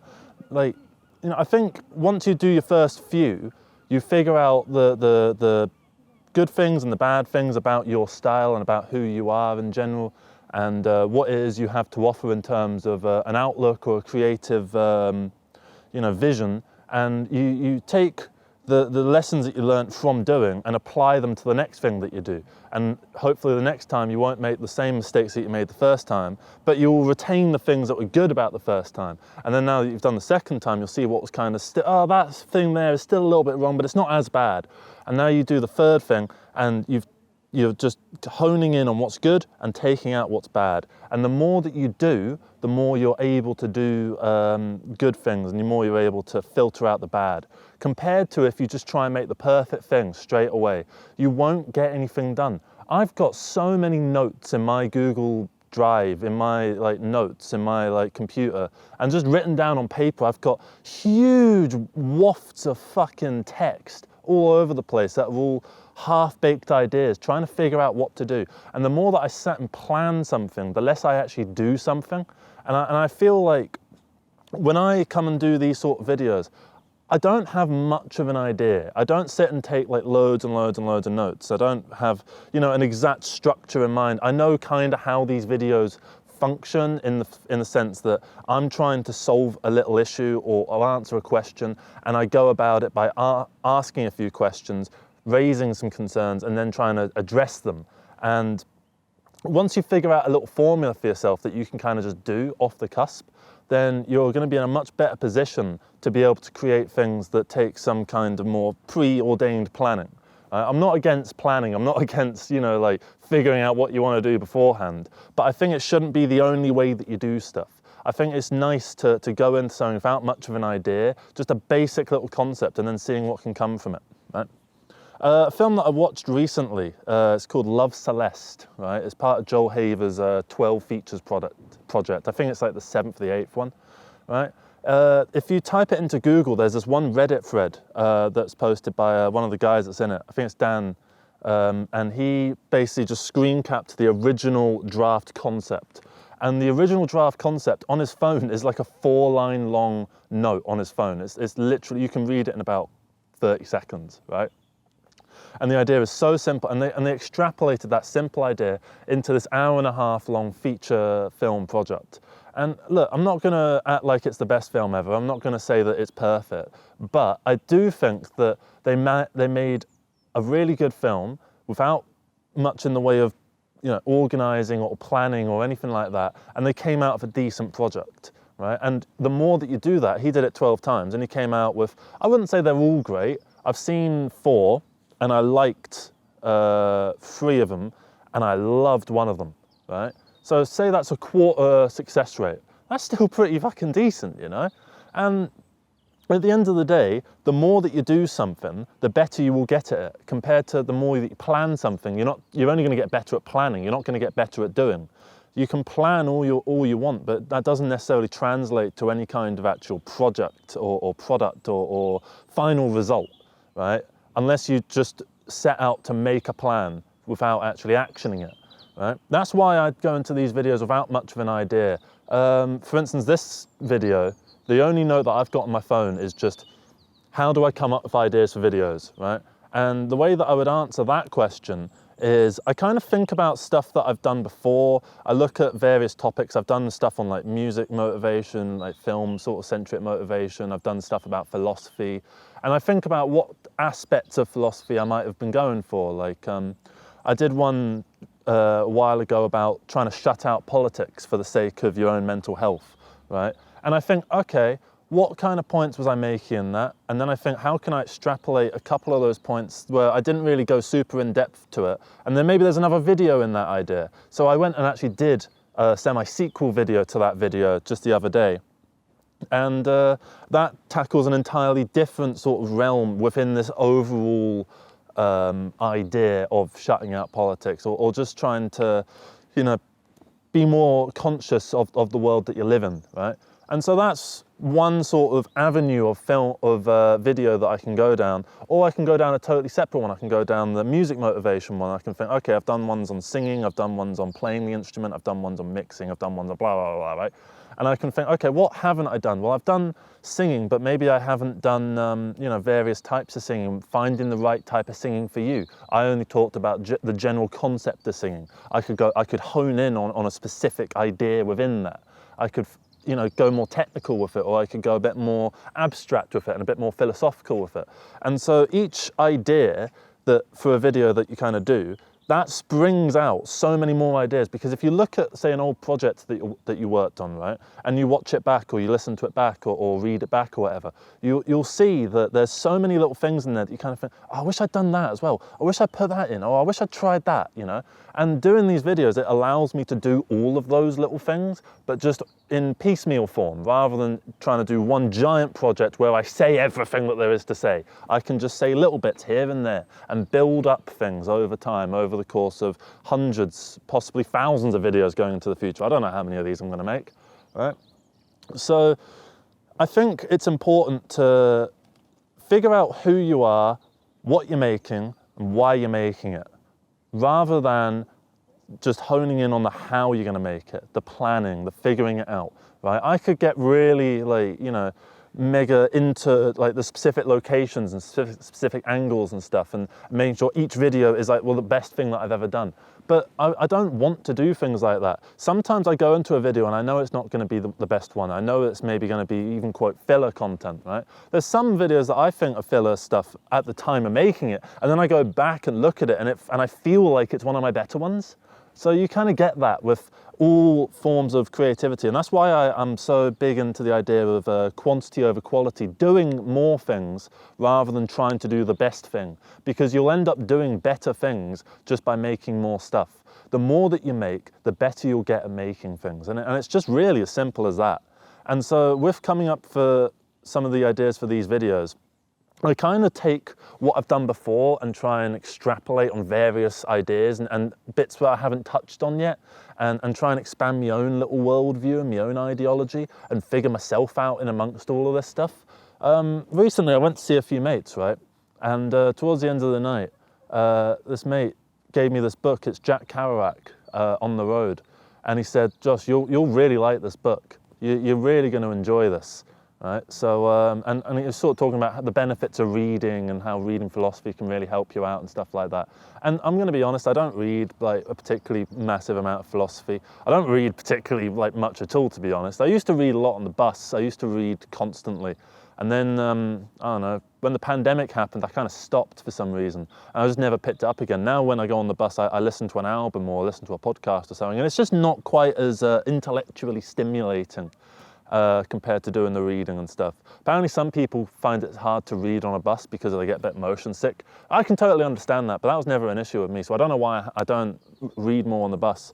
I haven't even started reading this Jack Kerouac book. I've had it for 2 days now, and I need to actually start reading it. It's not even that long, it's only like 300 pages, and it's similar in vein to like the Charles Bukowski and Hunter S. Thompson. That's kind of the realm of literature that I really enjoy. Semi-realist, quite cynical, quite down-to-earth, naturalistic kind of stories about just people doing the things that they do and the travels that they undertake and all that kind of stuff. And that's just my little like world of book. I like that little area of literature. But other people like other areas of literature. So I want to start reading more in that vein, and then seeing like, oh, there's this book that goes into this idea, but on a bit of a different level. And there's, you know, oh, it's the same kind of traveling thing, but now where they're doing it in Eastern Europe rather than America. Whatever, you know, that kind of thing. And I like that kind of semi-real, semi-fiction, you know, but it's all about getting a point across and about, you know, expressing a worldview. And you know, when I read Charles Bukowski or whoever did Stupid Dog, I kind of think, wow, I can understand who these characters are. And I think that's, you know, something that is really good to do, just to start reading. And I'm going to get back into reading, and I think that'll probably benefit these videos as well, because I'll be able to be more, you know, informed about my philosophical outlook, right? Because I don't know, I have been running a little low on ideas, but that's only because I've done so many of these videos in such a short span of time. If I give it a couple like weeks or something like that where I don't make any and I've had it all backlogged and I haven't made any videos for a couple of weeks, I kind of come back and I find that I have a lot to say, because I've taken some time to recharge the old, you know, thinking batteries. I don't know, and it kind of just works out that the more that you say, the more that you figure out yourself, and the more that you figure out yourself, the more that you have to say, and that kind of what's the word? You know, when you do paradox, that's it. When you go time traveling and there's a bit of a paradox, it's kind of like that, but without the time traveling. So yeah, in terms of, I come up with ideas pretty much on the spot, and sometimes like the night before I go on my phone and I type some video title ideas. Sometimes I do the little thumbnail text and I think like, right, here's how it can kind of work. Mr. Beast does this. He figures out the title first and then works the video around it. I kind of do the same thing. As much as I hate to admit that, I do that exact thing. I figure out the title and then figure out what I can say in regards to that title. And there's been so many titles that I've discarded because I've tried to make the video, and a few minutes in, I know that it's not going to work. I know that this idea is bollocks, and I know that I have nothing to really say on the matter. And when that happens, that's just fine. It's just an idea that didn't work. But it's worth trying. It's always worth trying an idea that doesn't work, even if you don't succeed. At least you have done something. What's the whole thing like? It's better to try and not succeed than it is to not succeed and fail, or something like that. Not try and to fail. I don't know how the quote works, but it's something like that. And it's all about just, you know, it's good to try hard at things, and I think we can all agree with that. It's good to try hard at stuff. I don't think that's an uncontroversial. I don't think that's a controversial thing to say. Yeah, that's basically it. That's how I come up with the ideas for these videos. It's kind of a spur of the moment, and I consciously don't put too much in the way of you know, preordained, pre-planned sort of stuff in there, because if I do that, then I'm kind of imprisoned by the plan, and that means that I have a harder time actually coming up with things to say, because at the end of the day, this is still unscripted, and if I was to script this out, I don't think it would be anywhere near as good. I wouldn't be able to come up with nearly the same level of you know, conclusions that I would come to if I was just sat at a computer, you know, just trying to type it all out beforehand. And it's not that I'm against the idea of scripting stuff out and trying things that way. I just haven't at the moment. I'd like to do that at some point in a different format, maybe like with voiceover and stock footage and stuff. That'd probably be for I might do a separate channel for that one day. Not anytime soon. That's just an idea that I've just spitballed. But it's an idea that just came out. It might work, it might not, right? I might go for it, I might not, right? The more ideas that you have and the more ideas that you action on, the better you will be at coming up with ideas, is essentially the point of this video. So yeah, if you have any thoughts on, you know, just coming up with your ideas in general, how do you come up with ideas for the things that you do? Do you ever feel like you've run out of ideas? Do you ever feel like, you know, you're creatively spent and there's nothing left in your little creative well? You're wrong, but do you ever feel like that? Because I know I sure do. And yeah, that's basically the video. I hope you have a good rest of the day. Hope you know, staying comfortable in this cold winter. And yeah, hope you have a good rest of the day, and take care, everybody. Bye-bye. I'm gonna close it out by just doing some swinging. Oh, my tail, my hips. Ah, fuck. They're squeezing. I don't like this. I'm too fat and old to be swinging on this fucking thing. Fucking hell. Jesus. Stop that.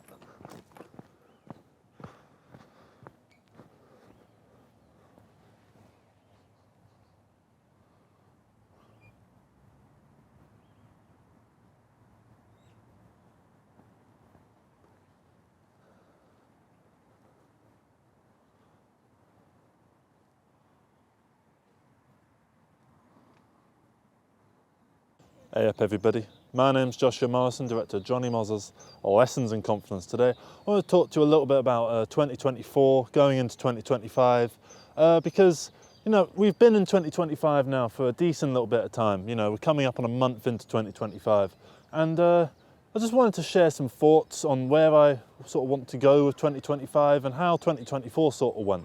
So 2024 for me was an incredibly transitional year. I've watched a couple of these, you know, videos by people sort of going on about their year going into the next one. A lot of people seem to have said that 2024 was just kind of whatever for them. I don't have that experience. For me, 2024 was easily the largest shift in my life in terms of like going into it and coming out of it. So when I went into 2024, I was a bit of a wreck. I wasn't a very happy person. You know, divorce had just sort of happened and I was still sorting all that out, and I went to talk to solicitors and stuff, and that wasn't much fun. And then got like just bad news after bad news. You know, a couple people had to cut out my life, that kind of thing. Not stuff I really want to get into, but it was just not fun stuff. It was miserable shite, right? And it got to the point where I decided, right, Josh, here's what you need to do.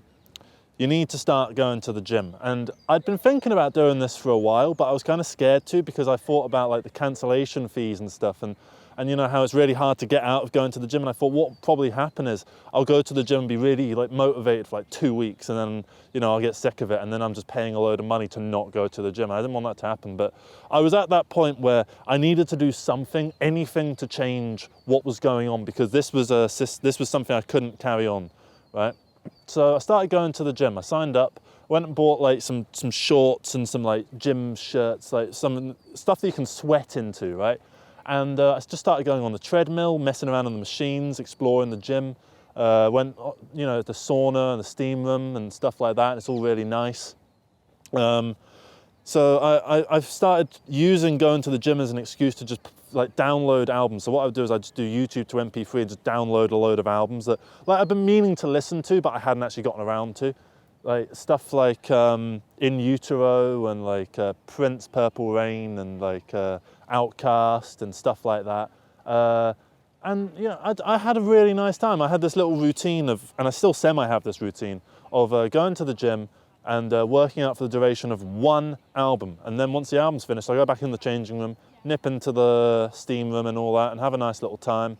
And yeah, that was my little routine, and it was a good routine, and I think it did me a lot of solid things. And I think that was what helped me to progress and to move on from stuff. You know how they say like, oh, you need to hit the gym and all this sort of stuff, and it will like, and they do it from this point of view of like, you know, I guess almost a grind set type thing, like you need to bang it out so you can get mad fucking muscles and stuff. And it's like, I don't give a shit how muscly I am. I just want to feel good, right? So going to the gym helps me feel good, and I actually kind of enjoy it. So, and if I get sick of it for a bit, I'm now at a point where I don't like beat myself up for not going to the gym for a couple of days. If I just think, right, I've got more important shit to do than going to the gym, I'm going to do the important shit, and then when I have more free time, I'll go to the gym.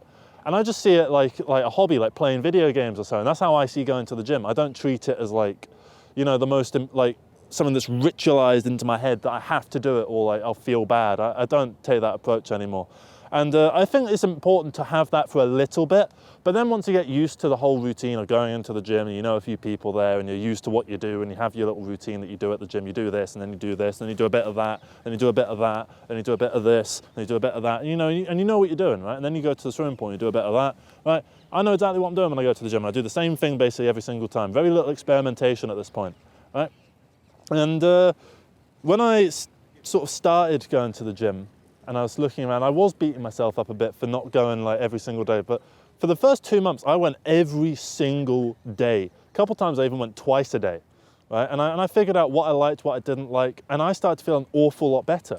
And in May of 2024, I quit drinking. I'm not gonna say for good or anything like that. I've done a whole video about it. It's a miserable little video. Watch that if you want. Yeah, I stopped drinking, and it was kind of not like a big deal at the time.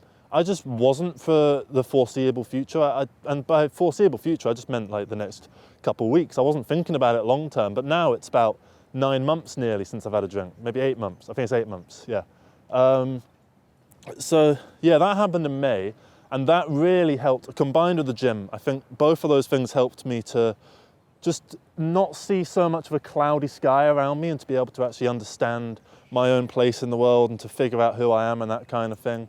And to start working harder and stuff. It freed my time up, because when I was drinking and stuff, I felt like I basically just resigned the day at about 8 p.m.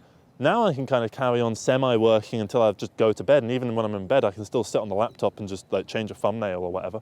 So that's fine. I worked on this little series called Phineas King, and I shot the first episode of that in February of 2024. And it's kind of a proof of concept.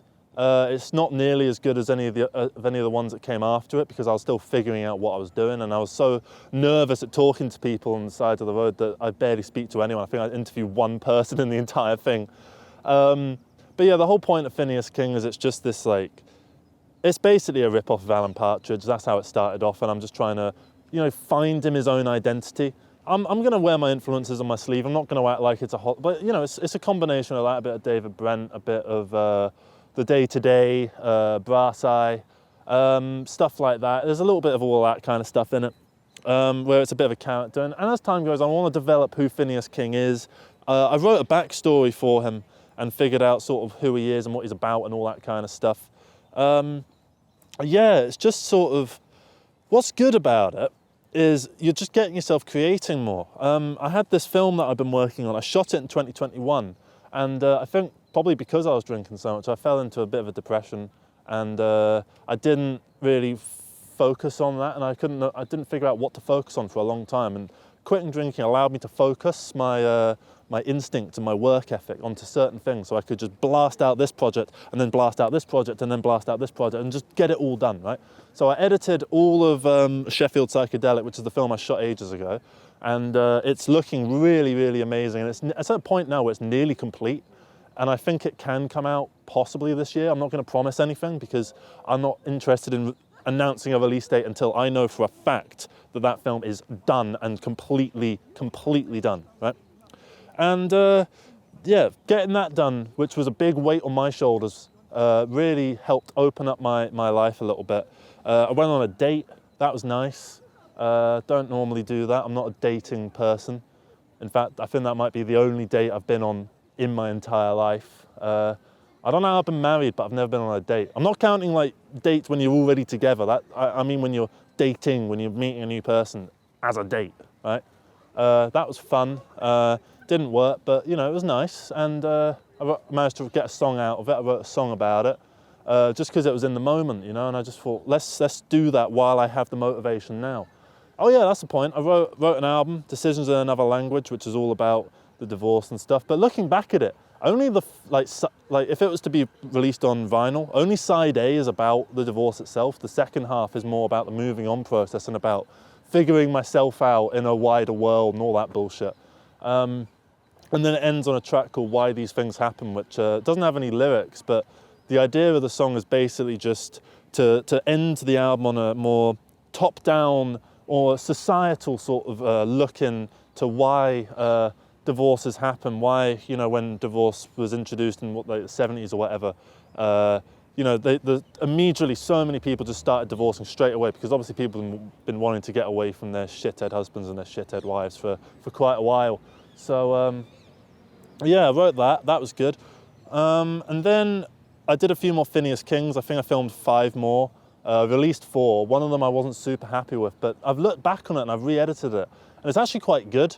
So I'm going to include that in what I'm going to call season 2 of Phineas King, which is currently being filmed in early 2025. Let's see. In terms of meeting up with friends and stuff, it was another big transitional year because I feel like my friend group shifted as well. Like I just started meeting so many new people and making so many new friends, and it's like I think about the friends that I had like 5 years ago and I don't speak to most of them, and I have new friends now who I speak to and who have become some of my best friends, and that's just amazing. You know, I love all the people that I've connected with over the past couple of years, particularly 2024. I think I met most of them. We had a phase in the summer of 2024. We went to this place called the Rhythm and Booze in Battersea, which is this lovely little pub that's now shut. Basically, it was just this really nice sort of jazz bar type thing, but basically no one went in there. And it was this really like, you know, nice Art Deco-y kind of looking establishment where basically no one was in there. And you'd be sat there with you, your friends, one other group of friends, and the manager of the place. And you'd all just be sat at a table just talking like you're all one big friend group. And it was lovely. We'd have little jams and stuff. I've uploaded one of the jams to my channel, Morrison Productions, so you can watch that if you want. It's a 10-minute cover of Frankie Goes to Hollywood's The Power of Love. So it's like, and there's a guy with a flute on it, there's a guy on a piano, and we just took turns doing solos and stuff. I do the bass on that. There's no drums on it. I feel like if we had drums on it, it would genuinely be fucking like one of the best like things. It's so cool. Like because of the flute and the piano, and there's 2 guitarists on it, and they're both fucking really good guitarists, and like it was amazing. I loved doing that and going to the Rhythm and Booze and meeting all those people. It was so much fun. I loved that. It was great. And sadly, that place shut in September or October or something. I don't know when exactly. I only realised it was shut when we went there, and it had become a new pub, and the new pub's not as good. They've made it just look a bit more like trashy, sort of. It used to look really antiquated and nice, but now it just sort of looks a bit shite. No offence to the people running it, by the way. It's still a nice place. I've been there since, but it's not the Rhythm and Booze. So, you know, that's it was one of my favourite pubs ever, that. Yeah, and then obviously in October of 2024, I started this YouTube channel, Jonny Mozza. The reason I started it wasn't to do these bloody motivational fucking whatever you think these videos are sort of things. The point of it was actually to make it as a marketing channel for the film Jonny Mozza's Lessons in Confidence, which I started working on in September. I went to a networking event where I met a few people that got involved with the film, and I pitched the idea to them. And I've been to another networking event last week, and I need to talk to all the people from that. So sorry I haven't got back to you yet. But I am planning on it. I'm going to do it either today or tomorrow. Yeah, I started the channel in October, and it kind of started being like successful pretty much straight away. It found its audience very quickly, like within the first week it seemed to have found its audience. And I've just kind of kept up with doing it. I was doing 2 videos a day for like 3 months or something, and like, that's not sustainable. It takes a lot of effort to do that. And yeah, I also, I think because all of this stuff happened, right, this big transitional year, from going from such a shit time in January of 2024 to what was quite a great time in October of 2024, having a great time with life and just being happy with yourself and content with yourself and not like getting yourself down about stuff, I think makes you more attractive, right? And so, yeah, I met my girlfriend, who's just like amazing, and but I mean, like everyone that talks about like their other half, like just says they're amazing. So I can't think of like a way of saying it in a unique way other than just repeating what basically everyone else says in that sort of regard. But like for me, it feels really special. It feels like proper love, you know, and yeah, it's not something I talk about really on the channel, because I don't know, I just sort of feel like I wanted to keep this separate to like my personal life out of this. This isn't really necessarily my personal life. This is just sort of what my year was like, and I'm not giving you details. I'm not naming names or anything like that. I'm just telling you that I met someone who was absolutely fucking amazing, gorgeous, lovely, really genuine. I made her one of these sort of videos, but you're never going to see that. I don't even have it anymore. I put it on a little hard drive, and yeah, she's got that. So you know, maybe if I die and you could upload it or something like in the year 2080 or something, and maybe if that, you know, it's like B-sides or something. I don't know. I'm kind of just rambling. Yeah, I'm working on a song for her at the moment called Big Word.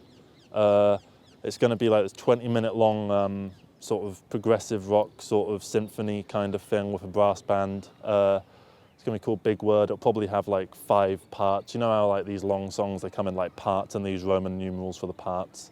So that'll be quite fun. And I'm looking forward to that. It's going to be in the Lydian mode, which is probably my favourite mode of music. And yeah, I met her in November, and it's been going really well. What else has happened? Went to France at the end of the year, and so I spent the 2024 to 2025 sort of period in France, which is the first time that's ever happened, like not being in this country, the UK, for a year to the next year sort of thing. Let's see, what else have I done? Went up north a couple times with my friend Lee, who has a YouTube channel which you should check out. He's got stuff on there, and he's like done stuff about the films that we've worked on, Scorched Earth, Connie Lynn, stuff like that. We've done loads of stuff together. We've gone up north loads of times, and just, yeah, he's one of my best mates.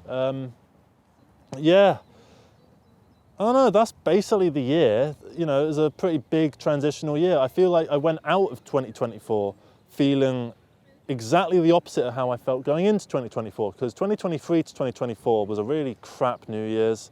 Nothing happened, and that for me is a bad New Year's. And I just felt really down. I was miserable all the time, and I was drinking too much, and you know, and I saw some idealized version of myself, right? Some version of myself that I could surely make happen if I just put the work in.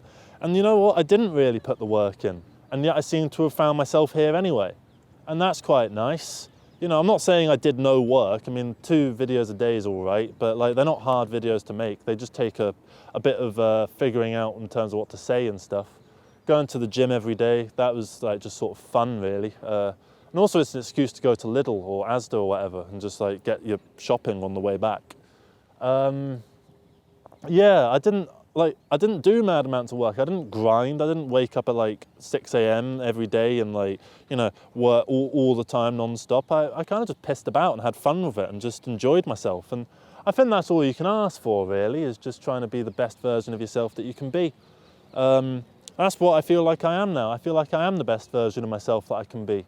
And going into 2025, I want to take what I've gone into 2025 with and just 1, maintain it, and 2, develop it.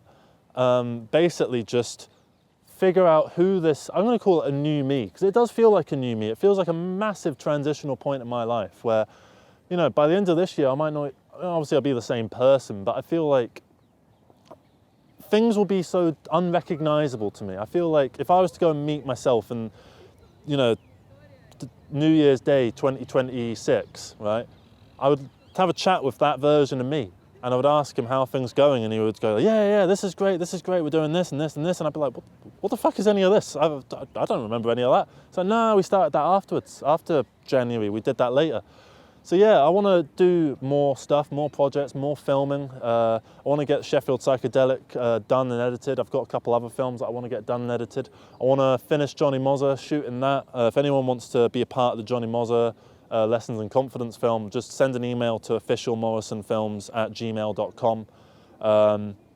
Yeah, there's not much else to say really, other than, you know, I'm really thankful for the luck that was given to me by, I don't know, I don't believe in fate or God or anything like that, but I don't know, I just got lucky really, and I'm thankful for the power of luck, Lady Luck. You know, she sort of came down and sort of said, Josh, you're having a bit of a shit time lately. Do you want some help with that? And I said, oh, yes, please. And she said, sorted, mate. There you are. You've got a YouTube channel. Oh, brilliant. Thank you. An audience. That's what I've always wanted. Great. And now I can go through like and comments and stuff, and people seem to take a lot out of these videos, and people appreciate what I'm saying. And, you know, I really love that, and I love the fact that people are resonating with the stuff that I'm saying, because, I don't know, it's easy to get yourself feeling like you have nothing to say, like you have no interest, you have no real worldview or anything like that. And I kind of felt like that going into this channel, and I was worried after I'd made my first few videos, when I felt like I'd said everything I needed to say. You know, what am I going to do? So I kind of repeat myself a few times, and in doing so, I've kind of come up with new little ideas and new worldviews and philosophies and stuff, and it's just about expanding your train of thought, you know, getting from one train of thought, hopping onto the other line, getting that train of thought to your train destination, your thought destination, and just having fun with it, really. That's the most important thing. I feel like 2024 was fun. It didn't feel like a miserable, like, grinding fucking motion. It felt nice, almost relaxing in a way. A strange way, because I live on stress, and that's going to be a video I'm going to do at some point. And yeah, it was just nice, and it was probably the best year of my life, particularly for how transitional it was, compared to 2023, which was easily the worst year of my fucking life. And I never, ever want to have anything like 2023 happen again, because, yeah, it was just shit through and through. I'm not going to go into why, because it's too personal. Yeah, this is basically it. This is probably the most personal, confessional fucking video that I've done yet. Someone in the comments asked what accent I've got, and it just made me think, because I feel like I sounded a bit Australian when I said that last sentence. I don't know what my accent is. I feel like it's like got a few hints of northern in it. I don't know where from. Hey, hello, doggy. Please don't take a piss on my camera. So he's a nice dog. We've got another dog coming along. Just trying to, yeah, so you know what, because the dog's in the way, let's wrap it up. Thank you very much, everybody, for watching this. Hope you have a good 2025. I'm sure your 2025 will be pretty good. The dog's really cute, but you can only see it in silhouette. I get the privilege of actually seeing the proper dog. It's a white dog, but you probably only see a black dog because you're seeing it in silhouette form. And yeah, thank you very much for watching, everybody. I hope your 2025 is stellar. I hope your 2024 was good. I hope your 2025 is even better. Yeah, that's basically it from me. Thank you very much for watching this video, everybody. Thank you for sitting through to the end of my my ramble. And yeah, take care, everybody. Bye-bye.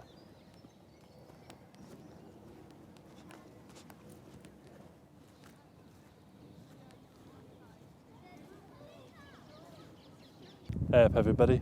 My name's Joshua Morrison, director of Jonny Mozza's Lessons in Confidence. Today I want to talk about a little... Hang on. Hey up, everybody. My name's Joshua Morrison, director of Jonny Mozza's Lessons in Confidence. Today I want to talk about... For fuck's sake! Do you see what I mean? It's very easy to get very discontented with yourself and to get yourself down and to beat yourself up and to not be kind to yourself. The way I wanted to start this video off was talking about just kind of, it would be me looking into the camera, a bit of a gummy smile like this, right? And just like pointing out, like, look at that fucking gummy smile, look at that stupid grinning fucking face, look at you lanky prick with your stupid fucking hair. What's that? Right? That just looks a wreck. So I put this hat on it and now I just look like I'm wearing a bobblehead, right? Like that, okay? And it's very easy to get yourself down and to beat yourself up and to not be kind to yourself and to accuse yourself of being ugly or stupid or boring or whatever, right?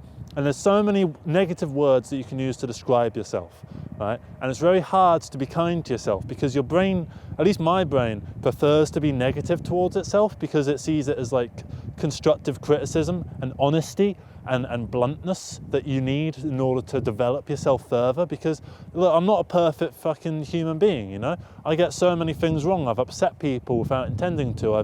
I've made the wrong decisions and faced the consequences for it, you know? So many things have gone wrong in my life and so many of those things have been my own doing, okay? Like, I'm not a perfect being and I don't expect myself to be. But none of that is any reason to hurt myself and to insult myself. Like, think about it like this. The way that your brain is to you, would you ever be like that to someone else? You know, you might get yourself down, you're like, oh, you're fucking stupid, you know, you're really kind of fucking stupid, you know. You wouldn't say that to someone, because if you did, you'd hurt their feelings. And yet you're more than happy to hurt your own feelings, and that's totally fine. And I just feel like it's hard to escape. It's hard to not do that. And I do understand why it's there. It's some kind of survival instinct, I suppose, to ensure that we get to be as good as possible, to, you know, some post-flawed state where we're no longer, you know, plagued with issues. We no longer have anything that we need to focus on and to improve on because we've improved everything to the max of our ability. If we're talking about playing the game of life, we've 100%ed it at this point. We've done everything that there is to do. We've lived a fulfilling life. We've done everything right. We've made so many people happy, blah, blah, blah. And then there's nothing left to do. I feel like that's why the brain gets you down, so that it can push you to do more. But I feel like a lot of people, including myself, get the opposite sort of reaction out of it. When you do beat yourself up, you don't see that as motivation to become a better person. You just kind of get yourself down and depressed and you're like, God, what's even the point of continuing on? And it's very easy to get like that. And that can be a bit of a self-feeding cycle. And you know, I've been through, you know, the odd depressive episode where I've been pretty unhappy for a long period of time and I'm getting myself down about it. I'm like, Josh, you keep being fucking depressed. Stop being fucking depressed, you fucking mopey twat. And it's like, how is that helping? Me saying that to myself, what is that doing to benefit me? Nothing. It's doing nothing to benefit me. Say if I was like, say if there was depressive here, right? And I was having a bit of a chat with him and he went, oh, Josh, you know, I'm really depressed. And I said to him, oh, well, fucking smile, you lanky twat. Stop being so fucking down on yourself and being so self-absorbed that you're so fucking depressed when other people have it worse than you. You twat, right? Imagine you said that to that person. I think they'd be quite right to not hang out with you anymore. And yet I can't stop hanging out in my brain, right? It's always there, it's always talking, it doesn't stop, right? So all I can do is try and control it as much as I can. And the way that I've found that works quite well is, because my brain likes to chuck out negative words quite a lot, right? So I'll be walking around and I'll be like, oh, for fuck's sake, this is so fucking irritating. I'll try and reword that to myself and I'll be like, no, it's not, it's all right. No, it's okay, this is all right. And that kind of quells it a little bit. Say if I'm thinking about something and my brain immediately goes for some negative buzzword, I kind of react to it with a positive buzzword, just to try and reinforce my mind into not constant positive thinking, because I don't think that's helpful for us. I feel like you need a bit of negativity, but I feel like it needs to be controlled and diluted negativity. If you just give yourself the raw, unfiltered, you know, you're a fucking twat, you bloody head, what are you fucking doing? Why are you being like this? Right? And you start doing that with yourself. It doesn't help. It doesn't benefit you. It doesn't make you any better. It's not going to solve your issues. And what you want to do is just try and be as kind to yourself as possible. Try and forgive yourself, not necessarily for things that you've done wrong that are unforgivable, but just for, you know, the little things. That person that you spoke to at the counter that you called mum, you know, or that time when you were talking to someone and I don't know, they looked really bored and then they left kind of early and you're wondering why they did that. You know, forgive yourself for these things, because you're not a perfect specimen, you're not a perfect being, and that's okay. You don't have to be.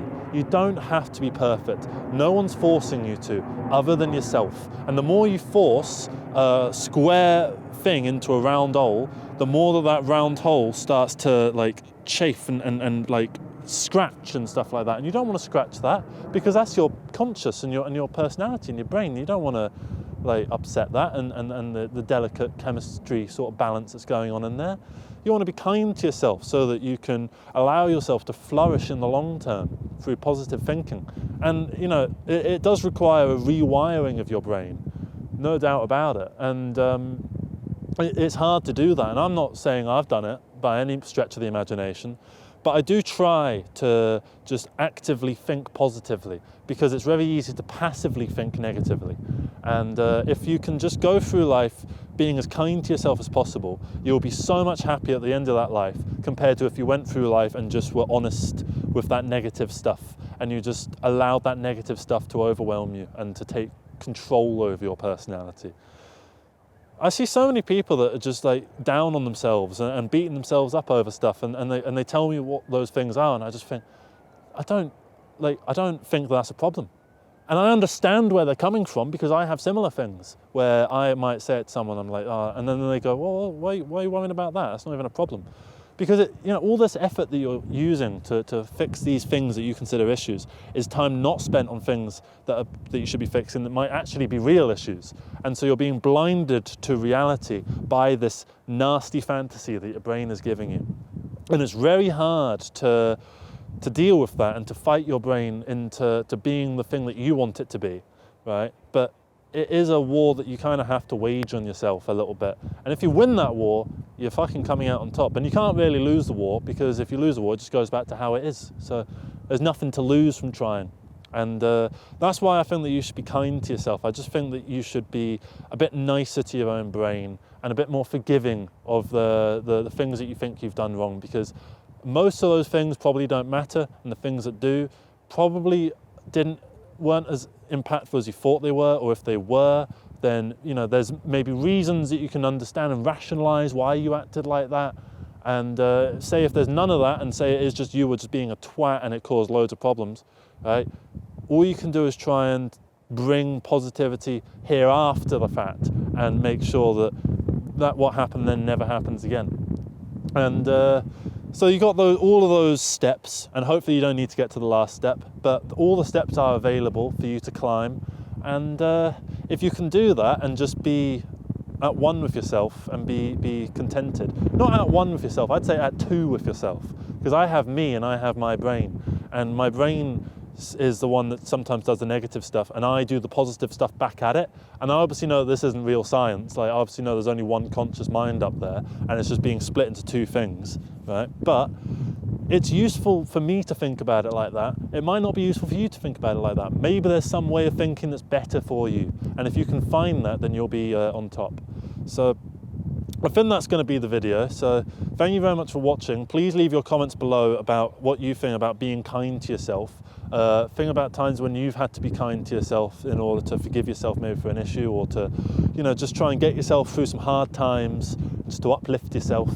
Let me know your thoughts in general, and I'll see you in the next video. Thank you very much for watching this one, and have a good rest of the day. Take care, love you and your brain, and goodbye.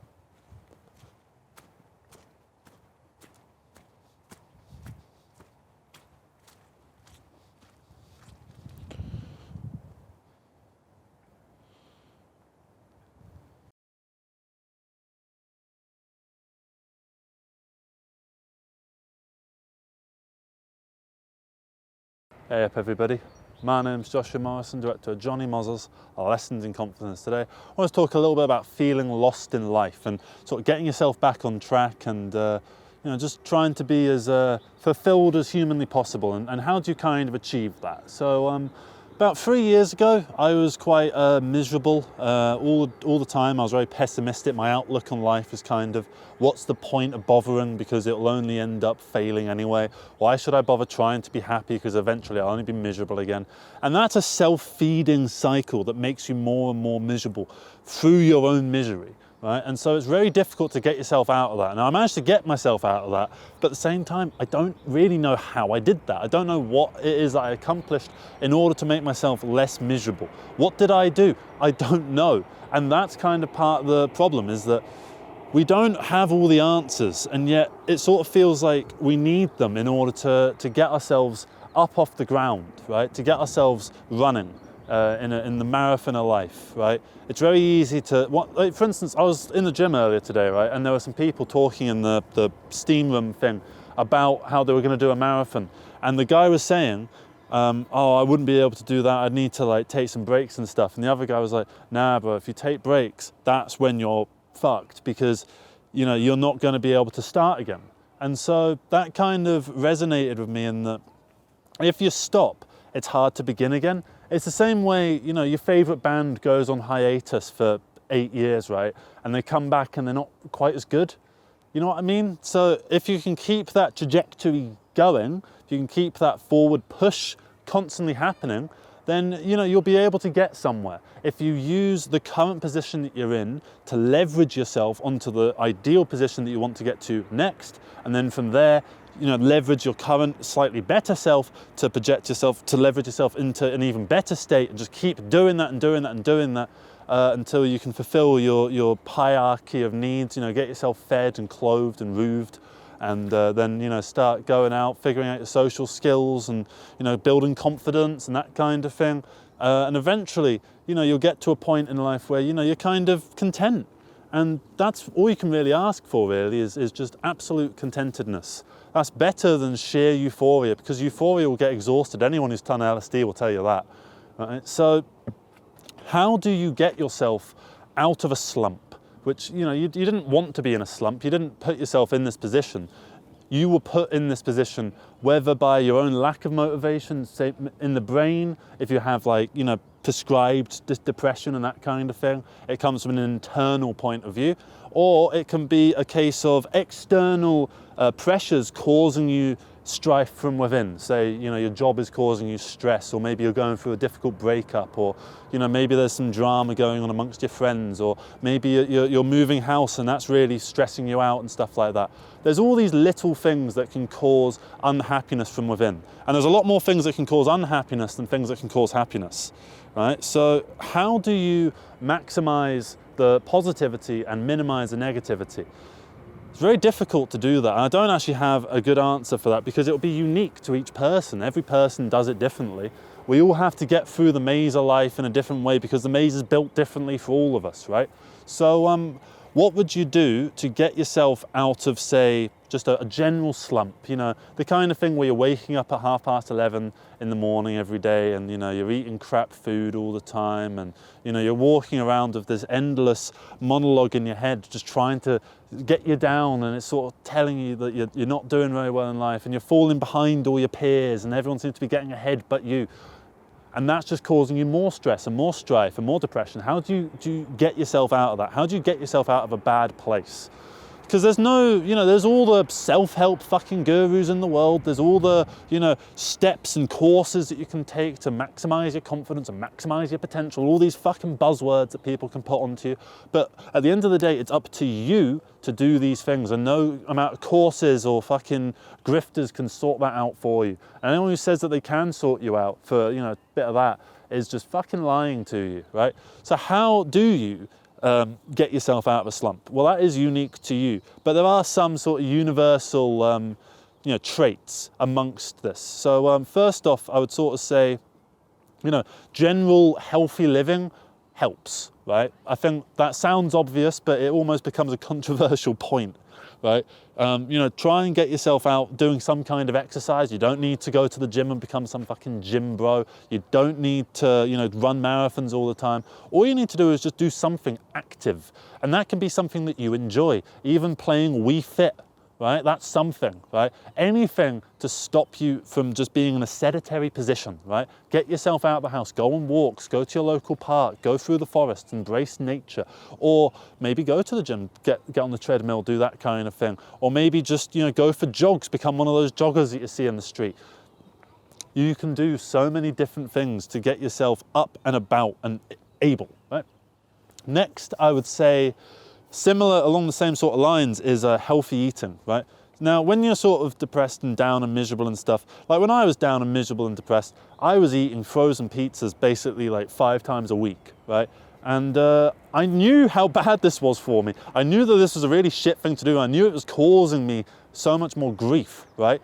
But at the same time, I felt that I had so little joy and these pizzas were giving me joy. So this was the only thing that I could do to give myself some joy. So the way that I had to get out of that was I had to negate my own fulfillment for a couple weeks, right? To get myself to that position. And even then I wasn't even able to do it properly. I still eat loads of frozen pizzas. I had one yesterday and about 4 days ago. So I'm still having too many of these things. I'm still eating too much unhealthy junk food. I'm still doing stuff that I shouldn't be doing. And yet now I am happier because I managed to form a balance between the sedentary and the active, between going out and doing stuff and achieving things and talking to new people and gaining new experiences in life, and then coming back, fulfilled and, a little bit exhausted from doing that, but in a nice way. When you get in after a long day's work and you sit in front of the telly and your favorite program is on and you're like, that kind of thing. I know there's a rip in this, right? But at the same time, don't try and push too hard, because if you force yourself into something that doesn't feel natural to you, then you're only going to burn yourself out in the short term and end up back on the 5 frozen pizzas a week or whatever junk food it is you eat. You'll be back to smoking weed all the time or doing drugs or drinking all the time or whatever your vices are, right? And that you're engaging with too much, the unhealthy habits. You'll find yourself gaming all the time or, just watching movies and TV shows all day or that kind of thing, right? So don't exert yourself to an insane degree. Just exert yourself to a point where you feel a push. Just a little push, that's all you need. You just need a bit.